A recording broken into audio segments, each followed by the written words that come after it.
Back home again in Indiana, our return to Indianapolis signifies the end of our 9,500-mile journey across the United States. From the sunny southeast of Florida's Sebring International Raceway to the Pacific Northwest in Portland, we return to the circuit where our journey began, this time on the oval to end the season with its most prestigious round, the Brickyard, the Indianapolis Motor Speedway. Opened in 1909, the circuit has stood the test of time and locked its place in the history of the theatre of speed. A unique challenge in both the real world of motorsport and in sim racing as well. Strap yourselves in one final time for the incredible twists and turns of the championship and its grand finale. Round 6 of 6 in the race IndyPRO Championship by FSR with support from IND Raceway SimLab and 3D Wrap. As always this season, myself, Lewis McGlade, alongside me, Ewan O'Leary. Yeah, good afternoon to everybody watching at home. Good afternoon to Lewis as well. It's great to be back here one last time here for the Race IndyPRO Championship by FSR. It's been a great season. It's going to be a great finale here in Indianapolis as well. We started here a couple of months ago now with the first couple of races of our season, and now we're ending it here as well. We're not quite the whole Indy 500, but an Indy 300 is certainly enough for these guys to be getting their teeth into, and that's exactly what they'll be doing here today. It's a difficult circuit, but these cars were built for this place. It is so good to drive one of them around here. Not particularly on your own, it's not particularly exciting, but racing here is like nothing else really. It is just fantastic action from start to finish. I'm sure that's what we're going to see today as well. And of course, Lewis, we've got a championship on the line. We do indeed. Here are our championship standings. You can see there with a fair margin in the championship. Jerne Simičić ahead of Alex Siebel, Yuri Toman, Dennis Jordan, Petr Beliak, all up there in the championship. We've got a team's championship as well to settle. Things are incredibly tight. That 30-point margin at the top of the standings, though, does mean that if Jerne Simičić finishes inside the top 11 today, he will be crowned the Race IndyPRO champion, and that would be a great way for him to start off his season. So far has seen him inside the top 4 every single race, so him being outside of that seems a little bit unlikely. You never know what happens, and this circuit bites hard. So there is still every opportunity open. That and the team's championship separated by 17 points between Evolution Motorsports and Burst Simplexity Esport. It is very, very tight in that one. And, well, who knows which way that will go. Qualifying about ready to go. Our groups separated. We've got drivers out on the circuit now. Same as it was last time at Apple Valley. Basically, it's standard oval qualifying in IndyCar, what we would expect at the Indianapolis Motor Speedway. Basically, the drivers get 4 laps, and it is an aggregate time, effectively across all of that, separated down into a more understandable format of being divided. So you can see there the speed that they're doing. It's going to be pretty tight. It is, and it's going to be very, very fast around here, of course, scarily fast, as you can see already, and they're only going to get faster. Obviously, as you said, groups of 5, but the first one is going to be a 3 here with Van Egmond, Ivanov, and Stoltz as well. Kasper Stoltz, who chose not to qualify for the Apple Valley race and didn't do all that well, to be honest. Qualifying for this one, though, getting out there nice and early and putting his lap time on the board. It's the biggest grid we've seen all season here at the Indianapolis Motor Speedway. Triple file when we line up for the race. So 33 cars, 11 rows of 3 Indy cars. It's going to be a spectacular sight, a spectacular race to boot as well. Yes, it's just massively looking forward to this, really. This track is going to bite hard, though, as you said, with the walls being so close as they obviously are, but also a change from last week. The damage has actually been upped ever so slightly. It was at 50% last week.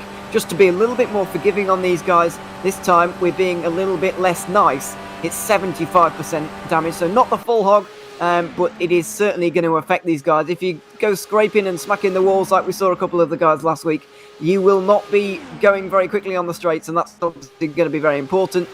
So these guys are going to have to be a little bit more careful than they were last week. And I have to say, last week was very clean, actually. They were very careful, but they're going to just have to step that up a notch in this race.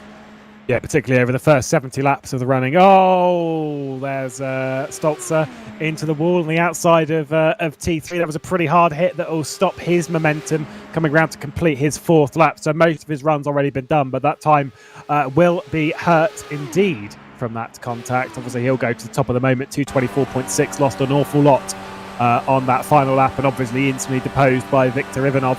Van Ugmund, we're on board with now. Oh, he's running very, very low. That's going to push him up. He's probably going to have to lift out of it a little bit on the run through 3.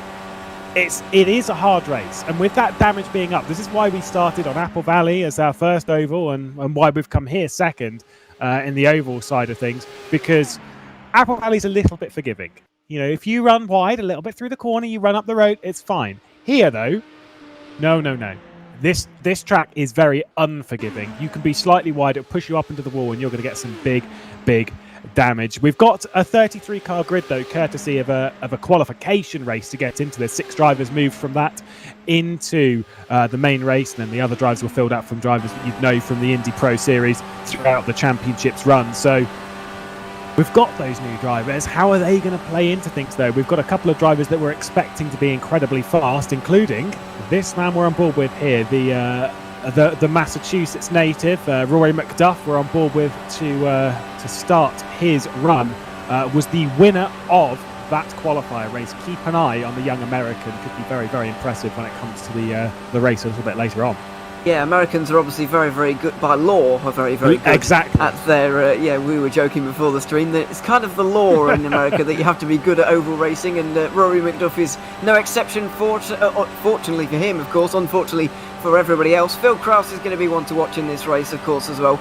Don't forget that he won last week's race in Apple Valley. I wouldn't say emphatically, but he certainly won it with a degree of certainty in the last couple of laps. He had that one under control in the end, and did very, very well to keep it that way, of course, edging out Petr Beliak in the end, and it was a great race. We're expecting nothing different today, but it's as you mentioned, it's very, very wide in Apple Valley, extremely wide. There's so many lanes that you can use. It's quite frankly ridiculous. There's so many places you can go. There's only really one through these corners at Indianapolis. It means fighting into the corners is going to be a lot more fierce, and that has the potential to breed accidents, but it also has the potential to provide us with some fantastic racing, and it's going to be we're going to see a bit of both, I'd imagine, tonight. Yeah, we will indeed. Smoothness being the key at the moment in this qualifying session. On their 3rd lap, some of them on their 4th lap already. It is important to note, though, that across the previous race when we were at Apple Valley, as much as Phil Kraus did win, it was Janis Brakshock and Yuri Toman, I believe, in the early stage of the race, who were actually kind of running away from everyone. And that was what we saw in a practice race from a couple of drivers able to break the slipstream of the rest of the pack. And that's how Rory McDuff also won the qualifier race, was by basically breaking the pack apart and running away as best he can. At the moment, topping what would be, if he keeps this speed up, the session, 2:25.9, come to the completion of his 3rd lap. He'll be running it off of T4 momentarily. Here he goes. It's purple across the 3 laps that he's done, much, much faster than anyone else, looking to top the timesheets by half of a mile an hour. Across the line he goes, certainly does so. 2:25.758 average across the 4 laps. That's pretty impressive for the Nita Velix driver. Nice work from him. Also setting, of course, in that you'd naturally expect it, the fastest lap of the session. They're running at around about 40 seconds, 0.2. As even Leonov, nice work there. And that is very, very tight with the American. He had a storming last lap, did Leonov. I think that McDuff made a little bit of a mistake, actually, on his final lap. I don't think it was quite up to what he was hoping for. But either way, Leonov had an absolutely brilliant final lap, and he, at the moment, is in 2nd place by 0.015 of a mile an hour, which, as you can imagine, is not very much at all over an average of 4 laps, ending up being about 3 minutes of driving around here, and being so smooth, having to be so smooth for that amount of time is surprisingly difficult if you've never tried oval racing before. It is very difficult to stay that smooth for that long. Obviously, they're going to have to do that for a little bit longer during the race as well, but we've got the 3rd group out there at the moment. It's Duval, Francesconi, Shepard, Fournier and Vac, all there. Duval and Vac are the 2 kind of wildcard drivers, I guess you could call them, the ones that went through the qualification process, which happened a couple of hours ago now. So they've been invited to have the opportunity to race against the big names in this series, and that's a great idea, I think. And it certainly adds something to this race. And look at this, coming in from Leon Duval here. I think he might have started his run a little bit earlier than expected, but I'm sure that'll be kept an eye on by Cameron Roger and Jacob Reed coming through the final corner. This is to finish his run, and he's looked very, very fast. He's at the fastest lap of the entire session, comes towards the line, currently set in the high 225s. Oh, misses out by 9 thousandths of a mile an hour, all lost on that final lap. An incredible run there from Liam DeVal. It is incredibly tight at the top end, especially considering the circuit is fairly tricky. The other drivers in this session, in this group, Francesconi, Shepard, Vac, and Fournier. Our focus goes to Francesconi, who's about to complete his fourth and final lap as he runs it through 3 and through 4 onto the start-finish straight. These are 5/8 of a mile long. We've got some more facts and statistics on that, don't worry, right? As they come towards the line, what's Francesconi going to do? Should be somewhere inside. Yeah, they go about 6th place. I'm going to say it wasn't going to be challenging the top times. Neither do I believe is Shepard, Vac, or Fournier. All those times not looking particularly strong. So Liam DeVal, definitely the top of this group. Very strong.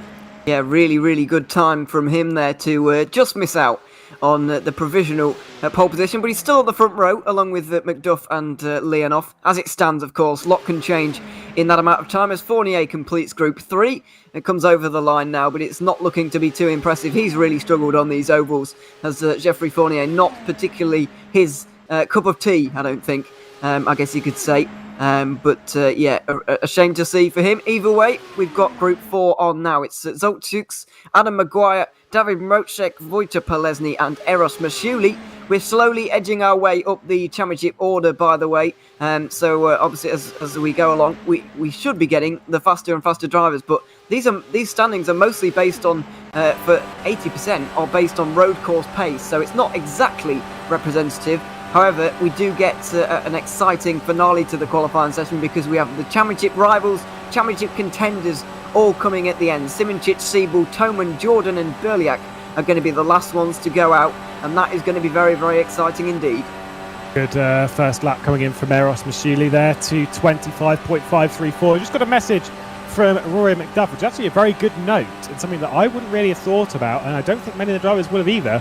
And this is why going out in a later group might actually help, is that the grip is different than what a lot of them have been practicing. Apparently there's a lot higher rubber out there, so there's a lot more grippy on the race surface. Now the thing is with that, any sort of difference, any sort of deviation when it comes to turning in to T1 at close to 230 miles an hour, any sort of difference, your turning will be slightly later, slightly earlier. If there's more grip, you'll be turning in quite early, expecting there to be less grip, and then you're whoa, there's loads, and then like that can cost you time because you actually have to then think about that every time you go through a corner. So there's an important note there from the American. I wonder if anyone learns from that and heeds that kind of call. At the moment, topping the session, but yeah, like you say, you've got the strong runners coming.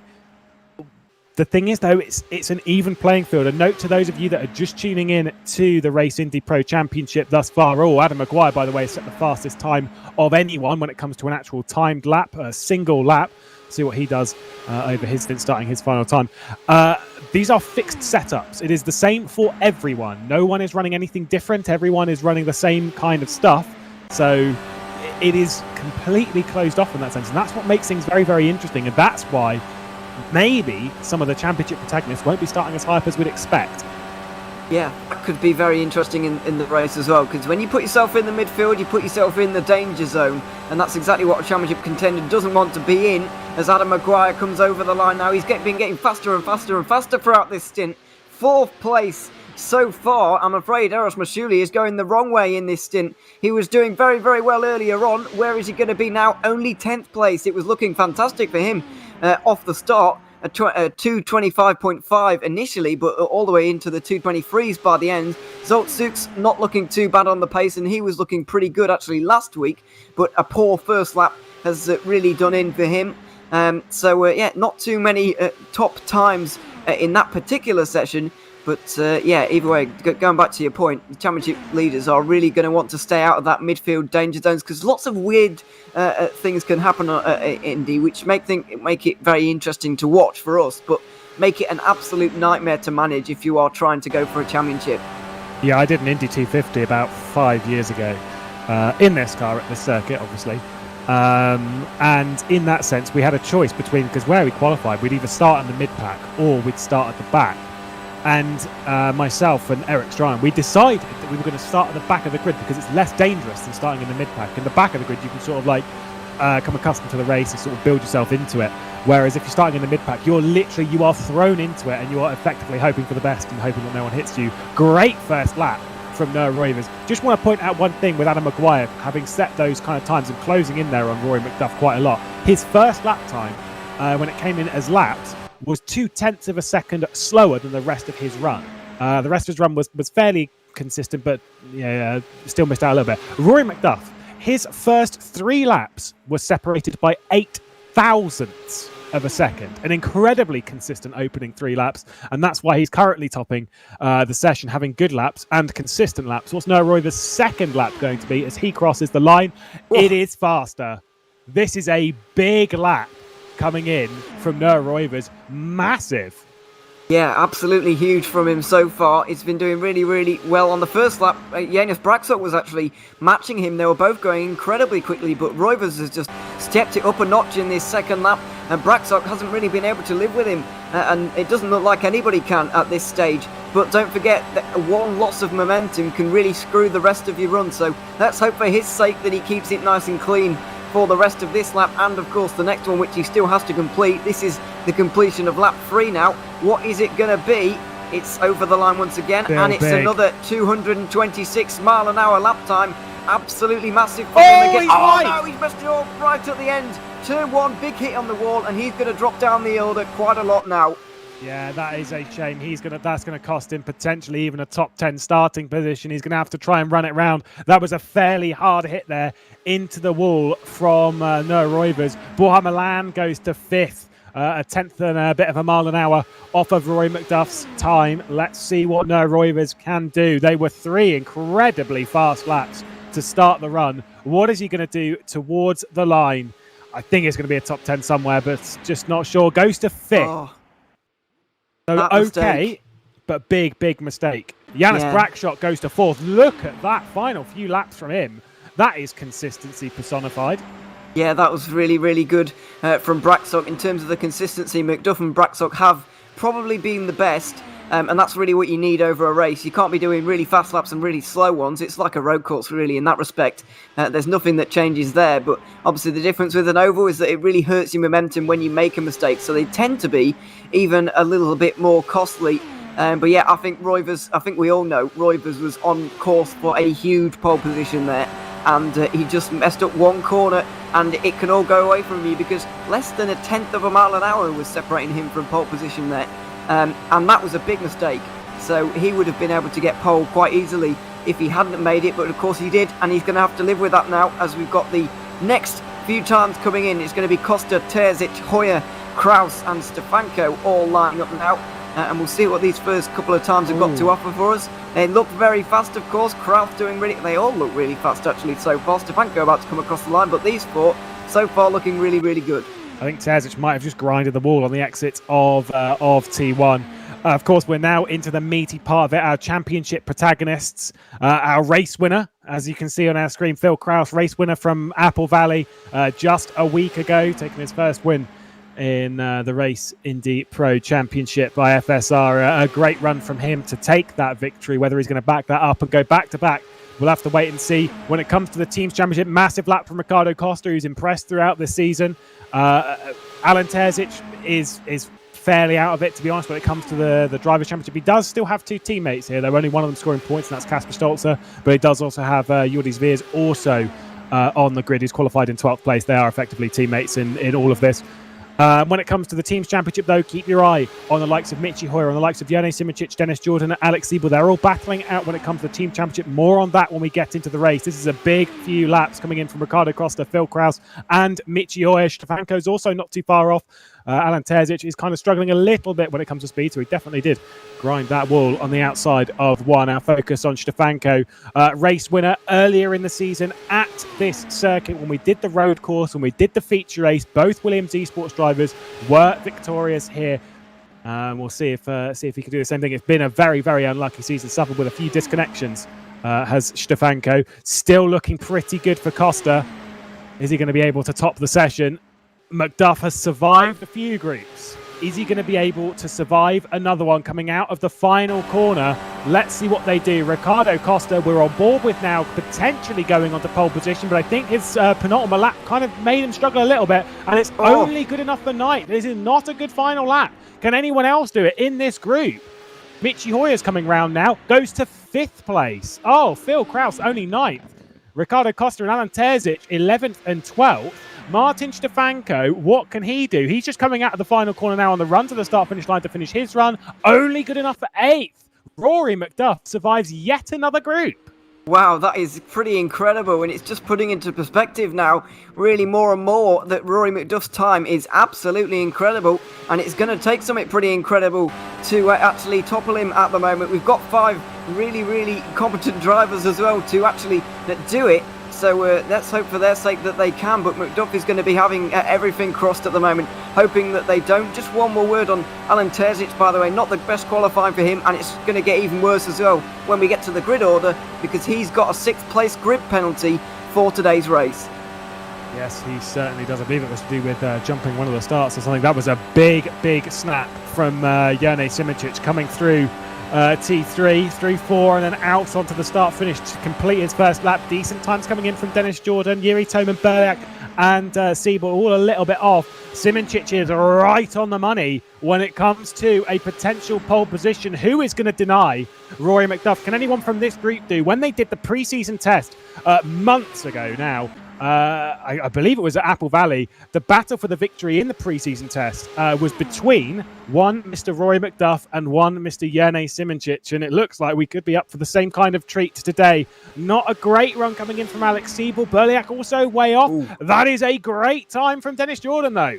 Yeah, he's looking really, really fast at the moment and only getting faster for the moment. That's the way you've got to do it, really building your speed up throughout and keeping it consistent as well. As Simicic has just ever so slightly toppled him there. Toman is beginning to get back on terms as well. Not a bad second lap from him, but Siebel and particularly Berliak surprisingly lower down, and this is bad for those guys' championship aspirations, of course, as well, which we'll talk a little bit more about throughout the race as the next round of times are coming in.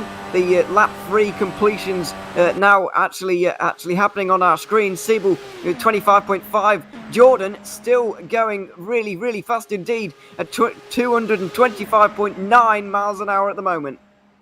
Indeed, hold your breath. 40 seconds a lap. Let's see what they can do. The completion of the qualifying session to see who's going to be on pole for the Indy 300, the grand finale. Massively fast through T1, so close to the barrier. Who's that leaving the final corner? Berliak will be the first one to complete his time. Oh, I think it's Siebel, then it's Berliak. What's Siebel going to do once he crosses it? It is not great. It's only good enough for 17th place. We look at Dennis Jordan looking to deny the driver from Danvers, Massachusetts, towards the line, currently in 30th place. What's it going to be for Dennis Jordan? It is the pole position. Is he going to be denied by Jerne Simicic? Jiri Toman goes to the front row into 2nd place. And here comes our championship leader, Jerne Simicic. What's he going to do to the line? Oh, only good enough for 2nd. Dennis Jordan on the pole position. The final group, the front row is changed. Jordan, Simicic and Jiri Toman. What a final part of that qualifying session. My goodness me. If it came down to times over a single lap, it would be a pole of only 1,000th of a second. That is how close that qualifying session was. When you take that as miles an hour, it is such a close session anyway. Yeah, it is such a close session, you're right. And the front row that we've got at the moment, by the way, just look at that. You'd be hard-pressed to find 3 better drivers in R Factor 2 right now. Dennis Jordan, Jerne Simicic, Jiri Toman are all going to be flying towards Turn 1 off of this start. 3 wide, of course. And that is going to be a very exciting thing to watch indeed. Rory McDuff survived for so long on the top of those standings, but he couldn't quite get to the end. I think, though, he's going to be a massive player in this race. And don't forget, he's got absolutely nothing to lose like the other 3 have. Obviously, Simicic has got this championship that he's going for. Toman involved, and so is Dennis Jordan, who's more looking towards the team championship, it has to be said. But either way, they've got things to lose. Rory McDuff does not. He is a great pick for this race. Yeah, just remember, if Jone Simicic finishes inside the top 11 drivers and Alex Siebel was to win the race, then Alex Siebel will get the championship starting from the position that he's going to be starting with. That seems unlikely. We then focus our attention when it comes to that drivers' championship on Jiri Toman, because he's only 5 points behind Siebel. And what that means is if Jiri Toman wins the race, then Jone Simicic has to finish 14th or lower for that championship to sort of go the way. Whether that's likely or not, we've got 120 laps of racing to decide it. It's going to be very, very tight. Yeah, it is. And there's a lot of things to play out here, let's not forget.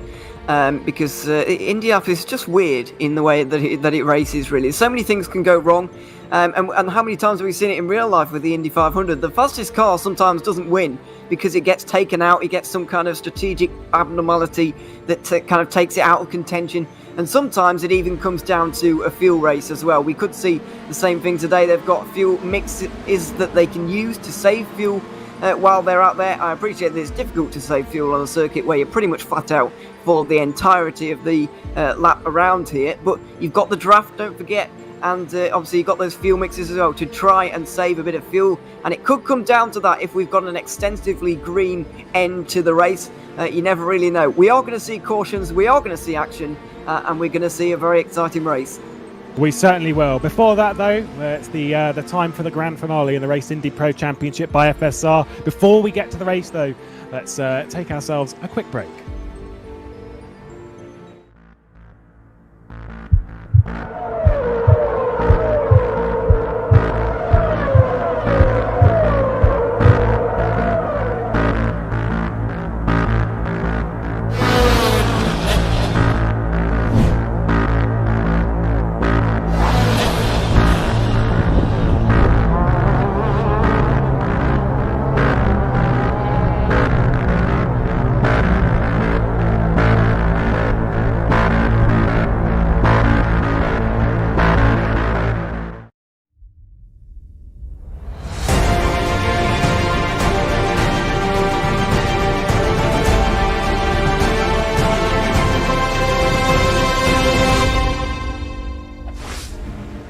It's finale time in the Race IndyPRO Championship by FSR, round 6 of 6. The Indy 300 about ready to get underway. Before we do so, Lewis, we're going alongside you and O'Leary. We're going to grab ourselves a little bit of a word from Mr. President himself, Cameron Roger. Yeah, thank you, Lewis. I just wanted to basically just say good luck to all of those drivers out there. Obviously, they can't hear me right now, but I think it's going to be a really good end to the season. And obviously the season wouldn't have been possible without the race getting involved with FSR. We've thoroughly enjoyed the season so far, and we're hoping to finish it off with a really good show for all of you viewers as well. And along with that, obviously IMB Raceway, SimLab and 3D Wrap for being sponsors of FSR this year as well. And especially for IMB for giving us a bundle to give to the Drivers' Champion, which obviously we're still yet to crown, and SimLab giving a €150 voucher as well to the champion, which as well we're still waiting for. So really massive thank you to those guys. But also behind the scenes, we've got obviously myself, but alongside me, we've got Jacob Breed, Thomas Lenz, Felix Van Delft on the cameras as well, and obviously you two for the broadcast. So just want to say a big thank you to all of those who have helped out, and also Anthony Nickpon as well for helping with the stewarding. So there's plenty of guys behind the scenes, and it's been a thoroughly enjoyable season. So yeah, just want to say thank you to all of you guys for helping and making this what it is. Well, thank you there to Cam. He'll be a bit of a busy boy. Did a lot of leading back in Apple Valley. We'll see if he can do the hopefully actually not the same kind of thing again as first lap led in a while in FSR. We'll leave him to it. He's a bit of a busy boy. But with that exciting qualifying session, Ewan, almost breathtaking. Like I am fairly speechless over it. It was so close when it came to the end of that session, and I think we're going to see the same kind of thing when it comes to the race. Yeah, I think we are. If you look at the history of this circuit and how close the races have been, how late the last lead lap changes have been, I think I can't name off the top of my head. I saw a graphic when I was watching it a couple of years ago. The last time the lead changed outside of 10 laps to go was pretty much never. Yeah, it's been a long time anyway. So we're guaranteed excitement, and we've also got the Apple Valley race last week to base this on. Of course, it was a very good finish to that one. It was a little bit messy in the second half of the race. There was a long green flag period throughout the middle, for about the middle third of the race, I would say. But then it got a little bit more caution-y, if you see what I mean. There was quite a lot of Cam leading the field around. And there was quite a lot of crashing, quite a lot of strategic games being played by everybody. But in the end, the cards shuffled, and Phil Krause was at the front here, was able to keep it as well. I'm sure we are going to see a very, very exciting race. Got those long straights for a lot of drafting opportunities, those corners where they have to sort themselves out. And of course, the strategy, which we're going to talk about throughout this race, just over 20 laps, is a fuel stint. But the undercut is a lot more powerful around here than it was in Apple Valley. So watch out for those early pit stops, rising to the fore throughout a pit stop cycle. And of course, the other thing we have to factor in are the championship permutations, which is that Jone Simoncic, if he finishes in 11th or better, he is confirmed as the Race IndyPRO Championship by FSR champion. And Alex Siebel, I think realistically needs to win this race if he's got any hope that he can win this championship still. Absolutely, and with 7 consecutive podiums from Jone Simoncic, it doesn't seem likely. Let's talk about what they're playing for. The Drivers' Championship, as Cam did allude to in his little speech there. They get a €150 Sim Lab voucher. They also get an IMB bundle, which includes a shirt, hat, and gloves. Also, they get free entry into the FSR 2021 World Championship, which will be pretty handy if you're Jone Simoncic, being the 2-time defending champion. The Teams Championship as well, €125 to the Teams champion, and then €100 to second and €75 to third. So there's still plenty to play for when it comes to the championship, be it teams or drivers. And they'll be working hard to stay on top of it. We're about ready to move over then to the 120-lap grand finale, round 6 of 6. The Race IndyPRO Championship by FSR concludes this evening. And here is your starting grid. Dennis Jordan, Jone Simoncic and Jiri Toman on the front row of the grid, from Rory McDuff doing a fantastic qualifying, up in 4th place on pole position for most of that session. He'll be alongside Liam DeVal and Ivan Leonov. Janis Brakshok and Michi Hoyer on the 3rd row of the grid. Remember, they line up in 3s, and they'll be alongside Adam Maguire. Noah Roivers did very, very well, has got a lot more pace in that car, alongside Stefanko and Borja Milan. And, well, they'll move up their way up the order. You kind of almost guarantee it from Noah Roivers based on that pace. Phil Kraus, race winner back in Apple Valley with Stoyan Barbakov and Ricardo Costa. David Morocek in 16th place as we approach the halfway point of the field. Victor Ivanov and Michael Francesconi, Alex Siebel and Jordi Zviers. Not necessarily an oval racer is Jordi Zviers, but nevertheless is here for Jean Lacy Esports Academy. Peter Berliak way down the order ahead of Alan Terzic after his 6th place grid drop. Yuka Pekalalu and Eros Mashuli, the 24th placed driver. Behind that, we've got Cass Rietveld, Tom van Egmond, alongside Kasper Stolzer, who was very, very impressive earlier in the season on the road course races. See if he can impress the same delight here in the oval. Kaloksai as well. Then Chris Shepherd, Tomasz Vak, Result Schuch, Drivers good up. Pelesny, 32nd. Our final runner on the grid, Jeffrey Fournier. We're about ready to come out of the turn 3 and turn 4, where we'll see them all 3 wide. There is Cameron Roger, your race director, your safety car driver. And here we are then, lining up 3 wide. The Indy 300 about ready to get underway. The Race IndyPRO Championships grand finale. Dennis Jordan on the pole position alongside Jone Simoncic and Jiri Toman. Simoncic, our championship leader, looking to secure himself the title. He's got a long way ahead of him. 300 miles about ready to get underway. When do they launch? Hold your breath, strap yourselves in. We're about ready to get underway. Dennis Jordan gets the command. Green flag. Away we go, and Dennis Jordan's going to be leading clear into T1 with Jone Simoncic having to defend from Liam DeVal behind.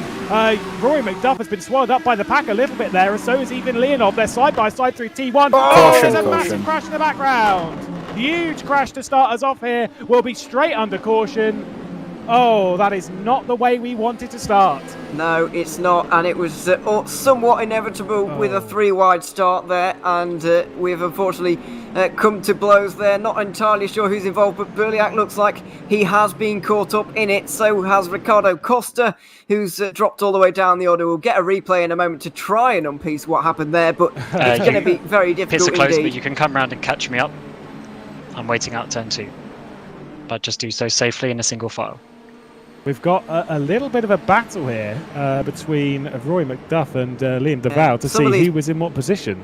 Some of these people don't quite know who's in front of who, do they? As we now go on board with somebody to try and work at Ricardo Costa. This is to try and work out what's happened to him. Oh, somebody just check it. Yeah, he's hit the back of somebody in front of him, and that has caused a big... Well, it actually looked more spectacular than it was, I have to say. Berliak was the only one who was really caught up in it. So let's see from the kind of wide shot. The one Akko car in front, slowing down, trying to take it easy. Costa clearly wasn't. Spins the car, and he's gone around. And actually, that start was, although it looks quite messy, there were surprisingly few cars involved. So, yeah, we're under caution straight away, but with a single foul restart from here on in. I believe it is, anyway. I think we will be a little bit safer on these next 3 starts. Pits open. Pits are open. Jacob Reed there giving the call. We've still got a few drivers in the pit lane. Georges Veers is leaving it. Thomas Vack as well. Peter Berliak and Ricardo Costa all leaving the pit lane, so they should remain. They will do indeed on the lead lap, despite their damage. All kind of getting out of it, hopefully unscathed when it comes to their repairs on the car, and we'll see. It's not the way we wanted to start our championship finale, and after the point of the midway through the Apple Valley race, where the drivers did get a bit of a slap on the wrist, we've had a few test races coming into this, and I'm sure some might be receiving a bit more of a slap after that. Yeah, it's easily done though. You can see what was going on there. Someone was trying to back up, someone wasn't.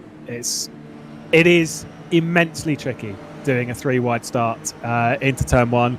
I absolutely cannot stand it. I'm terrified of it at any moment, no matter where you are, especially if you're on the high side. Just kind of like, oh my god, like I'm done for, even before the race has started.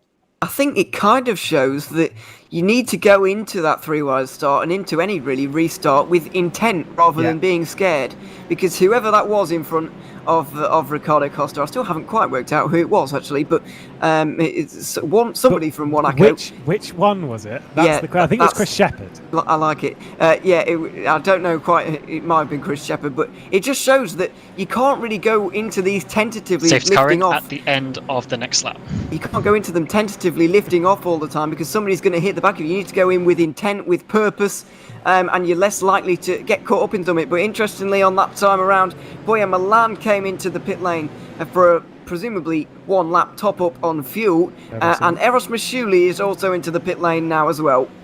I think Cameron Roger was feeling my criticism from last time, and I was like, you can't call it on the back straight. I always think he's a little bit confused there when he was calling that one to the safety car right at the end of this lap. Hopefully the driver's on. Okay, drivers are done. Fine, but Eros, make sure you don't come flying past the field if you catch up. That's the problem that Shuli's got, isn't it? He's in the pit lane now, but we're about to go back to green in a second, so he might miss the train, although I think he's just going to catch back on. He should be able to. You've got to remember, with a train of this length, 33 cars, it is a very, very long train here. Quite a traffic jam at Indianapolis. The control is then headed back to Dennis Jordan as it was on the initial start. He did a single lap, single turn really, in the lead of the race before we were put straight under caution. Are we going to last longer this time? You'd absolutely hope so. He doesn't want to go too early though, because there'll be a sitting duck for Yuri Toman behind, who we are currently on board with. Getting ready for the call. When's Dennis Jordan going to go? He goes, and there's the call from Jacob Reed. Dennis Jordan is away, and that is a good launch from Yuri Toman. Jerne Simic behind. Look at them fanning out behind as we look backwards with Ivan Leonov. You've got Hoyer, Brackshock, Maguire, and Roivers all sort of battling it out here at the bottom end of the top 10. It seems like a fairly clean launch at the top end of the field, though, and hopefully we are underway for sure here at Indianapolis. Yeah, it looks like it. It looks like Toman is trying to get through on Jordan at the front of the field at the moment as well. Those guys just exchanging positions. Toman gets to the inside of turn 3, gets the place as well. Jordan trying to get a cutback almost, as in the background. We need 3 wide into turn 4. Goodness me, that is very, very scary indeed. But it looks like Mitty Hoyer has made a flying restart there. He's actually pushed his teammate down in doing so. Just look at this, 4 wide already. It's only lap 6 and they're already 4 wide. Dimitric also being pushed backwards there as you've got even Leonov on the inside. Liam DeVal, you've got Rory McDuff and Adam Maguire going side by side ahead of this. Our focus with Ivan Leonov, who's got ahead of Jane Simičić. Janis Brakšok has as well. Next up is Noah Roivers. Jane Simičić dropping, plummeting down the field. He's currently in 9th place, going side by side with Janis Brakšok. We're on board with the Apple Valley winner, Phil Kraus, as things are getting absolutely crazy here under this start. My goodness me. You can see how tentative they're being with the cars. They're looking after the tyres. They're trying to look after their car, but it's hard to do as we head onto the start-finish straight to complete the 6th lap of running. To the inside, oh yeah, I wouldn't really try that from that far back with Phil Kraus. Nearly overdid it anyway. Ahead of this, Rory McDuff's trying to go around the outside. Nearly into the barrier is the American. Wow, that was very close for Rory McDuff. He's kind of stuck behind Adam Maguire at the moment. I think he's got the pace of the front 3, but he's just kind of stuck here as Maguire goes a little bit defensive towards turn 3. Nothing doing. McDuff just stays behind for now and choosing to bide his time. I think now that we've got that restart out of the way, things are just a little bit calmer now. Going 4 wide on lap 6 was certainly a bold move by whoever actually went for it. But yeah, we survived it. And I think they're mostly out of the water now. Now these guys are going to try and get themselves into a rhythm. Try and maybe get themselves, as I say that, I've completely cursed it. Something in the background has actually gone on there. Somebody's slowing down. It's Wojtek Polesny. Polesny up in the wall on the exit of T2 as they're coming around. Big damage on his car. Wojtek, please stay offline, but you can get back to the pit lane if you can. There we go, the call. He'll be the first one to drop a lap down in the early running, so I'm not sure quite what happened to him, but he was a fair way off the back. Everyone else separated by about 11 seconds. And we came around to this. This is on board with Wojtek Polesny, Vargason Racing, teammate of Yuri Toman. We've got some side-by-side ahead of this. Oh, and down the inside, that was Alan Tez. Oh, no, was that Jordi Spears? Maybe down to the inside. One of the John Lacey cars certainly going for a very, very late move into turn 1, I have to say. Let's have a look at this from the wide shot. And I don't think it's going to look much better. Pits are still closed, but once again, you can catch me. He was there. Yeah, he was. Do so carefully. On board, that looks pretty bad for Terzic or whoever it was. What about on board with the John Lacey? We'll start controlling the broadcast from here. Yeah, that's sorry to Felix, who's behind the cameras taking our orders at the moment. Here we go. It is Jordi's rears. Here we go. To me, actually, now that I've seen this shot, he does look alongside. He's just alongside at the brickyard, basically, and then he's just thrown it in there. Oh yeah, he did kind of miss the apex a little bit, didn't he? So yeah, that's not particularly great, I have to say. But there you go, second caution of the day, and unfortunately it's for Wojtek Polesny. Yeah, that's a bit of a shame. That's going to be dropped a little bit there at Jordi's door. I think he did drift off the apex of T1 as Polesny has returned to the pit lane, has got it in a very broken car, so much so that it looks almost impossible to drive even under safety car speed. So pit's open this lap. He's going to have a pretty hard fought battle to get anywhere in this race. He's going to drop 2 laps down, potentially with the damage that he's got. When's he going to set off? Wait and see. Is anyone going to bite? Oh, he's not going to drop. He's not going to drop a lap down. Polesny is moving. Is this a fake? This is not a fake. This is coming down the pit lane officially from Rory McDuff and Ivan Leonov. They're not teammates. They just have very, very similar liveried cars. Noah Roivers, Stoyan Barbakov, Alex Siebel also into the pit lane. Viktor Ivanov, Yuka Lali, Petr Berliak, Tomasz Vak. It's a busy pit lane. Kalaksai, Mashuli as well, all entering the pit lane. It's pretty busy down there. Might as well top up on fuel. Yeah, we're nearly halfway through a stint, don't forget. Maybe a little bit less because we've spent so many laps under caution, but just over 20 laps is what we're looking at. 25 absolute maximum. So this is not actually too bad of a call, particularly if you are stuck in a little bit of traffic. And we've seen the top 21 or so stay out. The rest of them have been into the pit lane. We've seen about 12 cars just topping up on fuel. Yeah, so the top ones that have pitted, so to my understanding anyway, from what I've just seen, Rory McDuff, Ivan Leonov, Noah Roivers, Alex Siebel, maybe a couple of others, have taken fuel only. Everyone else, as far as my understanding, that's why they've had a shorter pit stop, because they all jumped out ahead.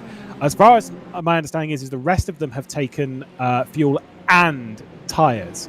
It's not really a super tyre limited circuit. They get a bit of heat in them, and the rear right becomes quite unstable. They get very Voiter, stay behind everyone this lap. Stay behind everyone this lap. Especially as the track falls away on the exit of the corners. It can become very difficult on the rear. Expect to see a few drivers slipping and sliding out of that. Okay, safety car in at the end of this lap. Safety car in at the end of this lap. It's going to be pretty tricky for them, but maybe they're taking a risk that's worth it. On board with our safety car, as you hear. Safety car in this lap, Ian. It's about ready to go again. Yes, we are. Hopefully, once and for all. Driver's grill up, 160. We are not doing 110 laps, mate. Yeah, 110 laps of cautions this regularly is not really going to work, is it? I don't think anybody's going to be left, to be honest. Everyone's going to be just destroyed if that continues on. But yeah, we've got the strategic games really, and this is where Indy really begins, when the strategic games under the first couple of cautions start to really show themselves. That's when Indy really does begin. And now we've got Yuri Toman once again in control of this field. How is Jone Simracers going to do on this restart? He wasn't particularly strong or aggressive on the last one. How is he going to fare on this one, I wonder? Eyes focused on P3 as well. Michi Hoyer, who was incredible on the previous restart, moved himself up to third place. Jone Simracers did move himself back up from 9th to 7th. Green flag. We are underway with Yuri Toman now in control of the race, and it's Dennis Jordan. A bit of smoke in the back. Oh, big crash in the background. Big crash. That'll caution straight away. Yeah, caution. Straight away. Big crash. Yeah, it's we are in for Thomas a long night. We are, yeah. Thomas Vac, Stoyan Barbakov, Eros Mashuli, all involved. As you saw in the background already, the fanning out that was happening on the front straight. Yeah, there's so long to go here. I don't understand really why there's so much aggression going on. But let's have a look here. Let's have a look. Watch on board with Stoyan. Watch on board with Stoyan. Dear, yeah. Oh, Stoyan. Oh no. Mr. Barbakov, take a bow. That is incredibly impressive. I'm afraid. So tries getting a massive jump. Oh no. That is bravo. I'm afraid his mates are not going to let him forget that one in a hurry. I'm afraid that's not Stoyan Barbakov's proudest moment you're witnessing right now. Maybe go a bit slower to keep it in a straight line. Oh my goodness me. Yeah. Come on, lads. We can do this. Exactly. I think there was a slow car on the right-hand side of the circuit as well. I think that was it. That must have been Thomas Vac, because it was one of the HME cars that did not get a good start at all on the right-hand side. Stoyan, please keep offline, and you can come in again at the end of this lap if you can make it back. Held over to the right-hand side by the wall. Either way, Stoyan Bar, I am pretty speechless. That was not great. No. I'll tell you, we'll roll with that, shall we? Yeah, it's an unfortunate moment there in the background, but yeah, there you go. I think the pit lane's not going to be open this time. Obviously, we've got a couple of drivers Pit's still closed. But yeah, it's a shame to see. I don't know. I think that people just need to be a little bit more cautious, don't they, on the restart? Really realise that there's still over 100 laps to go here. It's not do or die stuff just yet. And I think the problem is the people at the back trying to just lay off a little bit and then get that run on everybody, because you can kind of get away with it in the back. You can kind of hide and not really be punished for it. Obviously, they are looking, the stewards, but they can't have eyes everywhere. So some of the guys down the back just chancing it a little bit, laying off the back of the field and then accelerating hard. But when they misjudge it, they kind of have to brake. When we go green next time, please, can especially people at the back stay in a single file and not try and get a huge jump. We haven't gone more than 5 laps without a green, or without a caution, I should say. So please just take it a little bit easier, and let's try and get at least a couple of stints into this race. There's the slap on the wrists. Coming a bit early than Apple Valley, though. It is indeed. It's not ideal. The thing is, like, these mistakes are easy to make, but a lot of these drivers aren't oval specialists in some ways. They don't really. They're only thinking about it in the short term and track position and gaining. You need to treat an oval race, at least of this kind of caliber, like an endurance race. You need to be there at the end. It doesn't matter in what position you're in this at this point of the race. 28th position, Petabelic. If I was him, if I was Alex Siebel, I'm not worried right now. I'm worried if I'm in this position in 100 laps time, but right now, as of this moment, I am not bothered. You can come from the back and to win at Indy. It is possible. Yep. You need to play your cards right. You need to not be involved in the incidents. You need to cut out the silliness. And that's the thing that a lot of these drivers just really, really need to do. Look at Alan Terzic, who we were just looking at there. He's moved up from around... Was it where did he qualify? He started 22nd on the grid, is currently running in 9th. Cars on the lead After lap basically only. 3 laps of racing, because that's all we've really had at the moment. Thus proving the point that you just... don't worry about it. Just move your way up slowly. Yeah, you've got to treat it like a bit of an endurance race, I guess, because it is in a sense. It's a long way around here, 300 miles. So that's what these guys have really got to do here. Now, this is going to be interesting. The pit stop cycle is upon us again because the pit lane is open this time. Is Yuri Toman going to go for this? Why would no, you? Dennis Jordan isn't. So no, they're all staying out. It looks like in the top 10 at the very least. Some people towards the back may pit. So the thing is, all these drivers, they've just been saving fuel. They've put it on mix 1, so the slowest burn mode. They're just sat there saving. They've done maybe 3 laps of actually pushing. Whilst you're under caution, you're saving fuel constantly. Now, yes. Okay, lap cars may overtake. Yes. Please go on the inside, and all drivers on the lead lap stay to the outside. Lap cars may overtake on the inside. Do so safely. The thing with this kind of thing is you save an awful lot of fuel. If you're towards the back, then yes, sure, you've already pitted, you've already got yourself a bit more fuel in the tank. Let's pit again. Let's just get ourselves a little bit more fuel. No one took it on that one, so that's fine. But for the drivers towards the front, track position, yes, on an oval, it may not be as important as it is in some road course varieties. At the same time, though, it is still very, very important. And if you've gained all that track position, if you're the likes of Yuri Toman, Dennis Jordan, Michi Hoyer, all the way at the front of the grid, there's no need to. Yeah, indeed. As the lap cars have just unlapped themselves now. So obviously Barbakov is still a lap down. He's 2 laps down, or was, should I say. He's now only 1. But I don't think he will be allowed to overtake again. They tend to only allow 1 lap to be taken off, if you see what I mean. They're only allowed to lap themselves. Safety car in at the end of this lap. Safety car in at the end of this lap.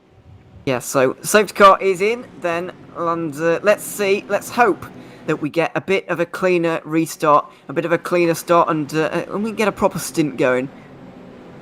Let's get into long run territory. We don't want to see another caution, at least not for a while. Let's get this Stoyan will sorted. sort out another caution if there is one. Drivers grid up 160. So that was about Stoyan Barbakov basically not fly past the field, saying that he was still a lap down. Which it seems fitting at the moment. He's the only driver presently a lap down. Eros Mashuli and Pelesny have gained their laps back. Let's have a look to see what happens then to complete our 17th lap with Yuri Toman once again in control. We've had this will be the fourth start. Effectively, we've had 2 from Dennis Jordan, which saw them lead into T3. Yuri Toman took that lead into T3 though on the end of the second restart. Are we going to see the same kind of thing again? Yuri Toman did go a little bit earlier than Dennis Jordan, must be said. Let's listen in and see when they go. Green flag, green flag. There we go, we're back underway. It's a good start from, I think, Liam Duval, who's going to try and get by Adam Maguire, his teammate, as they're going to go side by side with T1. He's on the outside as well. You've got Yannis Simicic as well, being almost pushed out of the way by Janis Brakshock, Phil Kraus as well. They're still side by side through T1. Phil Kraus looking to the inside at T2, trying to make it 3 wide, not quite going to do it. And he's going to drop back in line. Alan Terzic around the outside though. Oh, and there's contact, and here we go again. Oh, they're going to stay green. We're going to stay green at least for now. Alan Terzic received a little bit of a whack there. That was a fair move, at least from what I saw from Terzic. He was around the outside, although he's just driven into the back of Ricardo Costa at T3. Our focus remains at the front end of the field with Adam Maguire, Liam Duval, who are very, very close. Leading, though, Yuri Toman. We are underway properly at Indianapolis, and hopefully we remain this way. That was not a good start, though. No, not unfortunately not. Janel's take the exit road. Take the exit road. Oh my goodness! He's going to have to be careful. That was very, very close to being 3 and 4 wide into turn 1 that we're watching at the moment. Jordi Desires involved, Jeffrey Fournier as well. Yeah, a very, very interesting. A shame to see as well for Danish Braxton, because he's a very good oval driver we've discovered in the last couple of weeks. Really fast at Apple Valley, couldn't put it off. Quite fast here as well in Indy, but doesn't look like he's going to pull this one off without a bit of a modern miracle. So he's going to be at least one lap down. There he goes, and now he's well off the lead lap, probably 2 or 3 laps down, but it's not all lost for him at the moment, because you do get 1 lap back with every safety car that there is, as we're going to try with a replay now to see what happened with Phil Krause and Janus Braxton. We'll just have a look now. Kraus very close to the end of Braxton, of course, but he just got a little bit oversteer on the exit of the corner, and yeah, Braxton straight into Kraus. Yeah, that's Braxton going up into Terzic, as I kind of felt. Here we are on board with Janus Braxton. See, he just gets a bit understeer. Oh, he just kind of. He didn't really steer enough, to be honest. That's dropped him and his teammate way down. By the way, Roy McDuff's moved himself up to 18th position, making 2 moves on even Leonav and Noah Roivers. Focus back towards the front end with Dennis Jordan and Yuri Toman. Battles further down the order as Alan Terzic is also moving his way back up again after that incident. I don't think he's got too much damage on his car, but he is dropped way down the order. So we'll see him move his way up. Gets by Noah Roivers. Roivers down in 21st place. We know that there's a lot of pacey cars back here, Ewan, and that's where a lot of the concern will come for those running up inside the top 10 at the moment, is they know there's a lot of fast boys back. Yeah, they do, and that's exactly why they're trying to push the pace on in front, as we're watching this crazy stuff happening in behind. It's Ricardo Costa. Bit of a bunk on the wall there from Zutz, and into the side from McDuff. That was very nearly an accident, and now Leonov and Terzic are both going to try and get through. This has all the hallmarks of danger. Four wide in the background. Somebody's got an incredible run. That's the best run I think I've ever seen off of turn 4. Bit more contact as well with Terzic in the middle once again. It is very, very crazy in the back of the field at the moment, but also great entertainment at the same time. They did very well to survive that. I am not even lying there as Rory McDuff gets by Zoltz. Our focus back towards the front end of the field, with Yuri Toman still leading from Jordan, Hoyer, Maguire, Deval, Jerne Simicic also very much in this. Van Egmond, who's putting in some pretty decent pace, got through the qualifier, is currently in 7th place in the independent car, looking pretty good at the moment. Maguire, nearly getting a little dive from the inside from his teammate. Not quite there though. Definitely wasn't alongside. When it comes to the team's championship at the moment, with Alex Siebel's position, I'm thinking things are looking pretty good for Burst Complexity Esport. Alex Siebel needs to move up. He's currently down in 24th position, a couple of positions behind this man, Peter Berliak, who was inside the top 5 of the championship, won the very first race of the season. Oh, how he would love to bookend the championship with victories. And now to the inside of the One Acco driver, I believe. Oh, no, it wasn't. It was Borja Milan that was behind him. There was a bit of perspective there. Yeah, it's just making his way through the order a little bit, but you're right, Siebel needs to make up positions on 2 accounts really, or for 2 reasons at the moment. Both his driver's status himself in this championship. He currently trails Simicic by 30 points, as I'm sure you know, and in the team's championship, which we haven't touched on too much, but as you mentioned, 17 points coming into the day separate the 2. But at the moment, the Burst Esport cars are 3rd and 6th, which is a lot better than 2nd and 24th, or 24th, which is where Alex Siebel is at the moment. So at the moment it's looking like Burst Esport for the championship in the teams, but obviously lots can change, and I can't imagine we're too far away from pit stops. We have had 3 cautions within this stint, so it's kind of understandable that we are going deep into this one now with 25 laps on a tank of fuel. But people like Yuri Toman are going to be coming in soon, because he's been pushing the wind out the way for everybody at the moment. Everybody's been drafting off of him. He's been getting absolutely no draft from anybody at all, and so he should be one of the first, if not the first, to pit in this cycle. And we know Dennis Jordan is sat there behind him, saving fuel to his heart's content. Liam Deval has moved up to 4th place on his teammate. That's the driver we're riding on board with, looking back to Adam Maguire, looking back to our championship leader, who is set, as long as he finishes in his current position, to win the championship. Jerne Simicic, a long way to go though, still 95 laps here at Indianapolis as they hit the apex of T1 again. Caution out in the background. We've got a few drivers, Yuka Pegalalu and Wojciech Polesny. I think he might have ended down the pit lane. There is Polesny. We'll grab a little look and see what happens momentarily. But they did get a few laps of running. We expect to see a few drivers come down pit lane this time, Ewan. Yeah, I'd expect pretty much all of those who haven't stopped yet to come in. That had all the recipes for a disaster. That is a pretty... Oh, dear me, that would have been very painful in real life, but thankfully it's not. It happened in real life, didn't it? Well, yes, true. Not quite to that extent, thankfully, but pretty much. Pit lane closed. As now, we're going to just take a look at this again. 4 wide off turn 4. That was never going to work out very well, was it?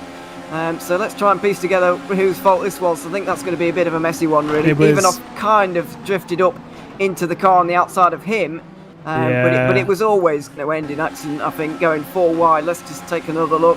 It's Ivanov. Yeah. It's Ivanov, unfortunately. That was Zolchut. She was up by the barrier, and Viktor Ivanov just drifted it up a little bit too far.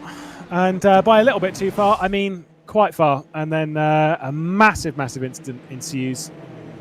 We await the pit lane to be opened, and we'll see who bites. It realistically should be everyone. The questions, though, go to the drivers like Rory McDuff in 16th place, like Noah Roivers, even Leonov, Petabelic, who pitted on the previous caution. They've effectively done 8 or 9 laps of running.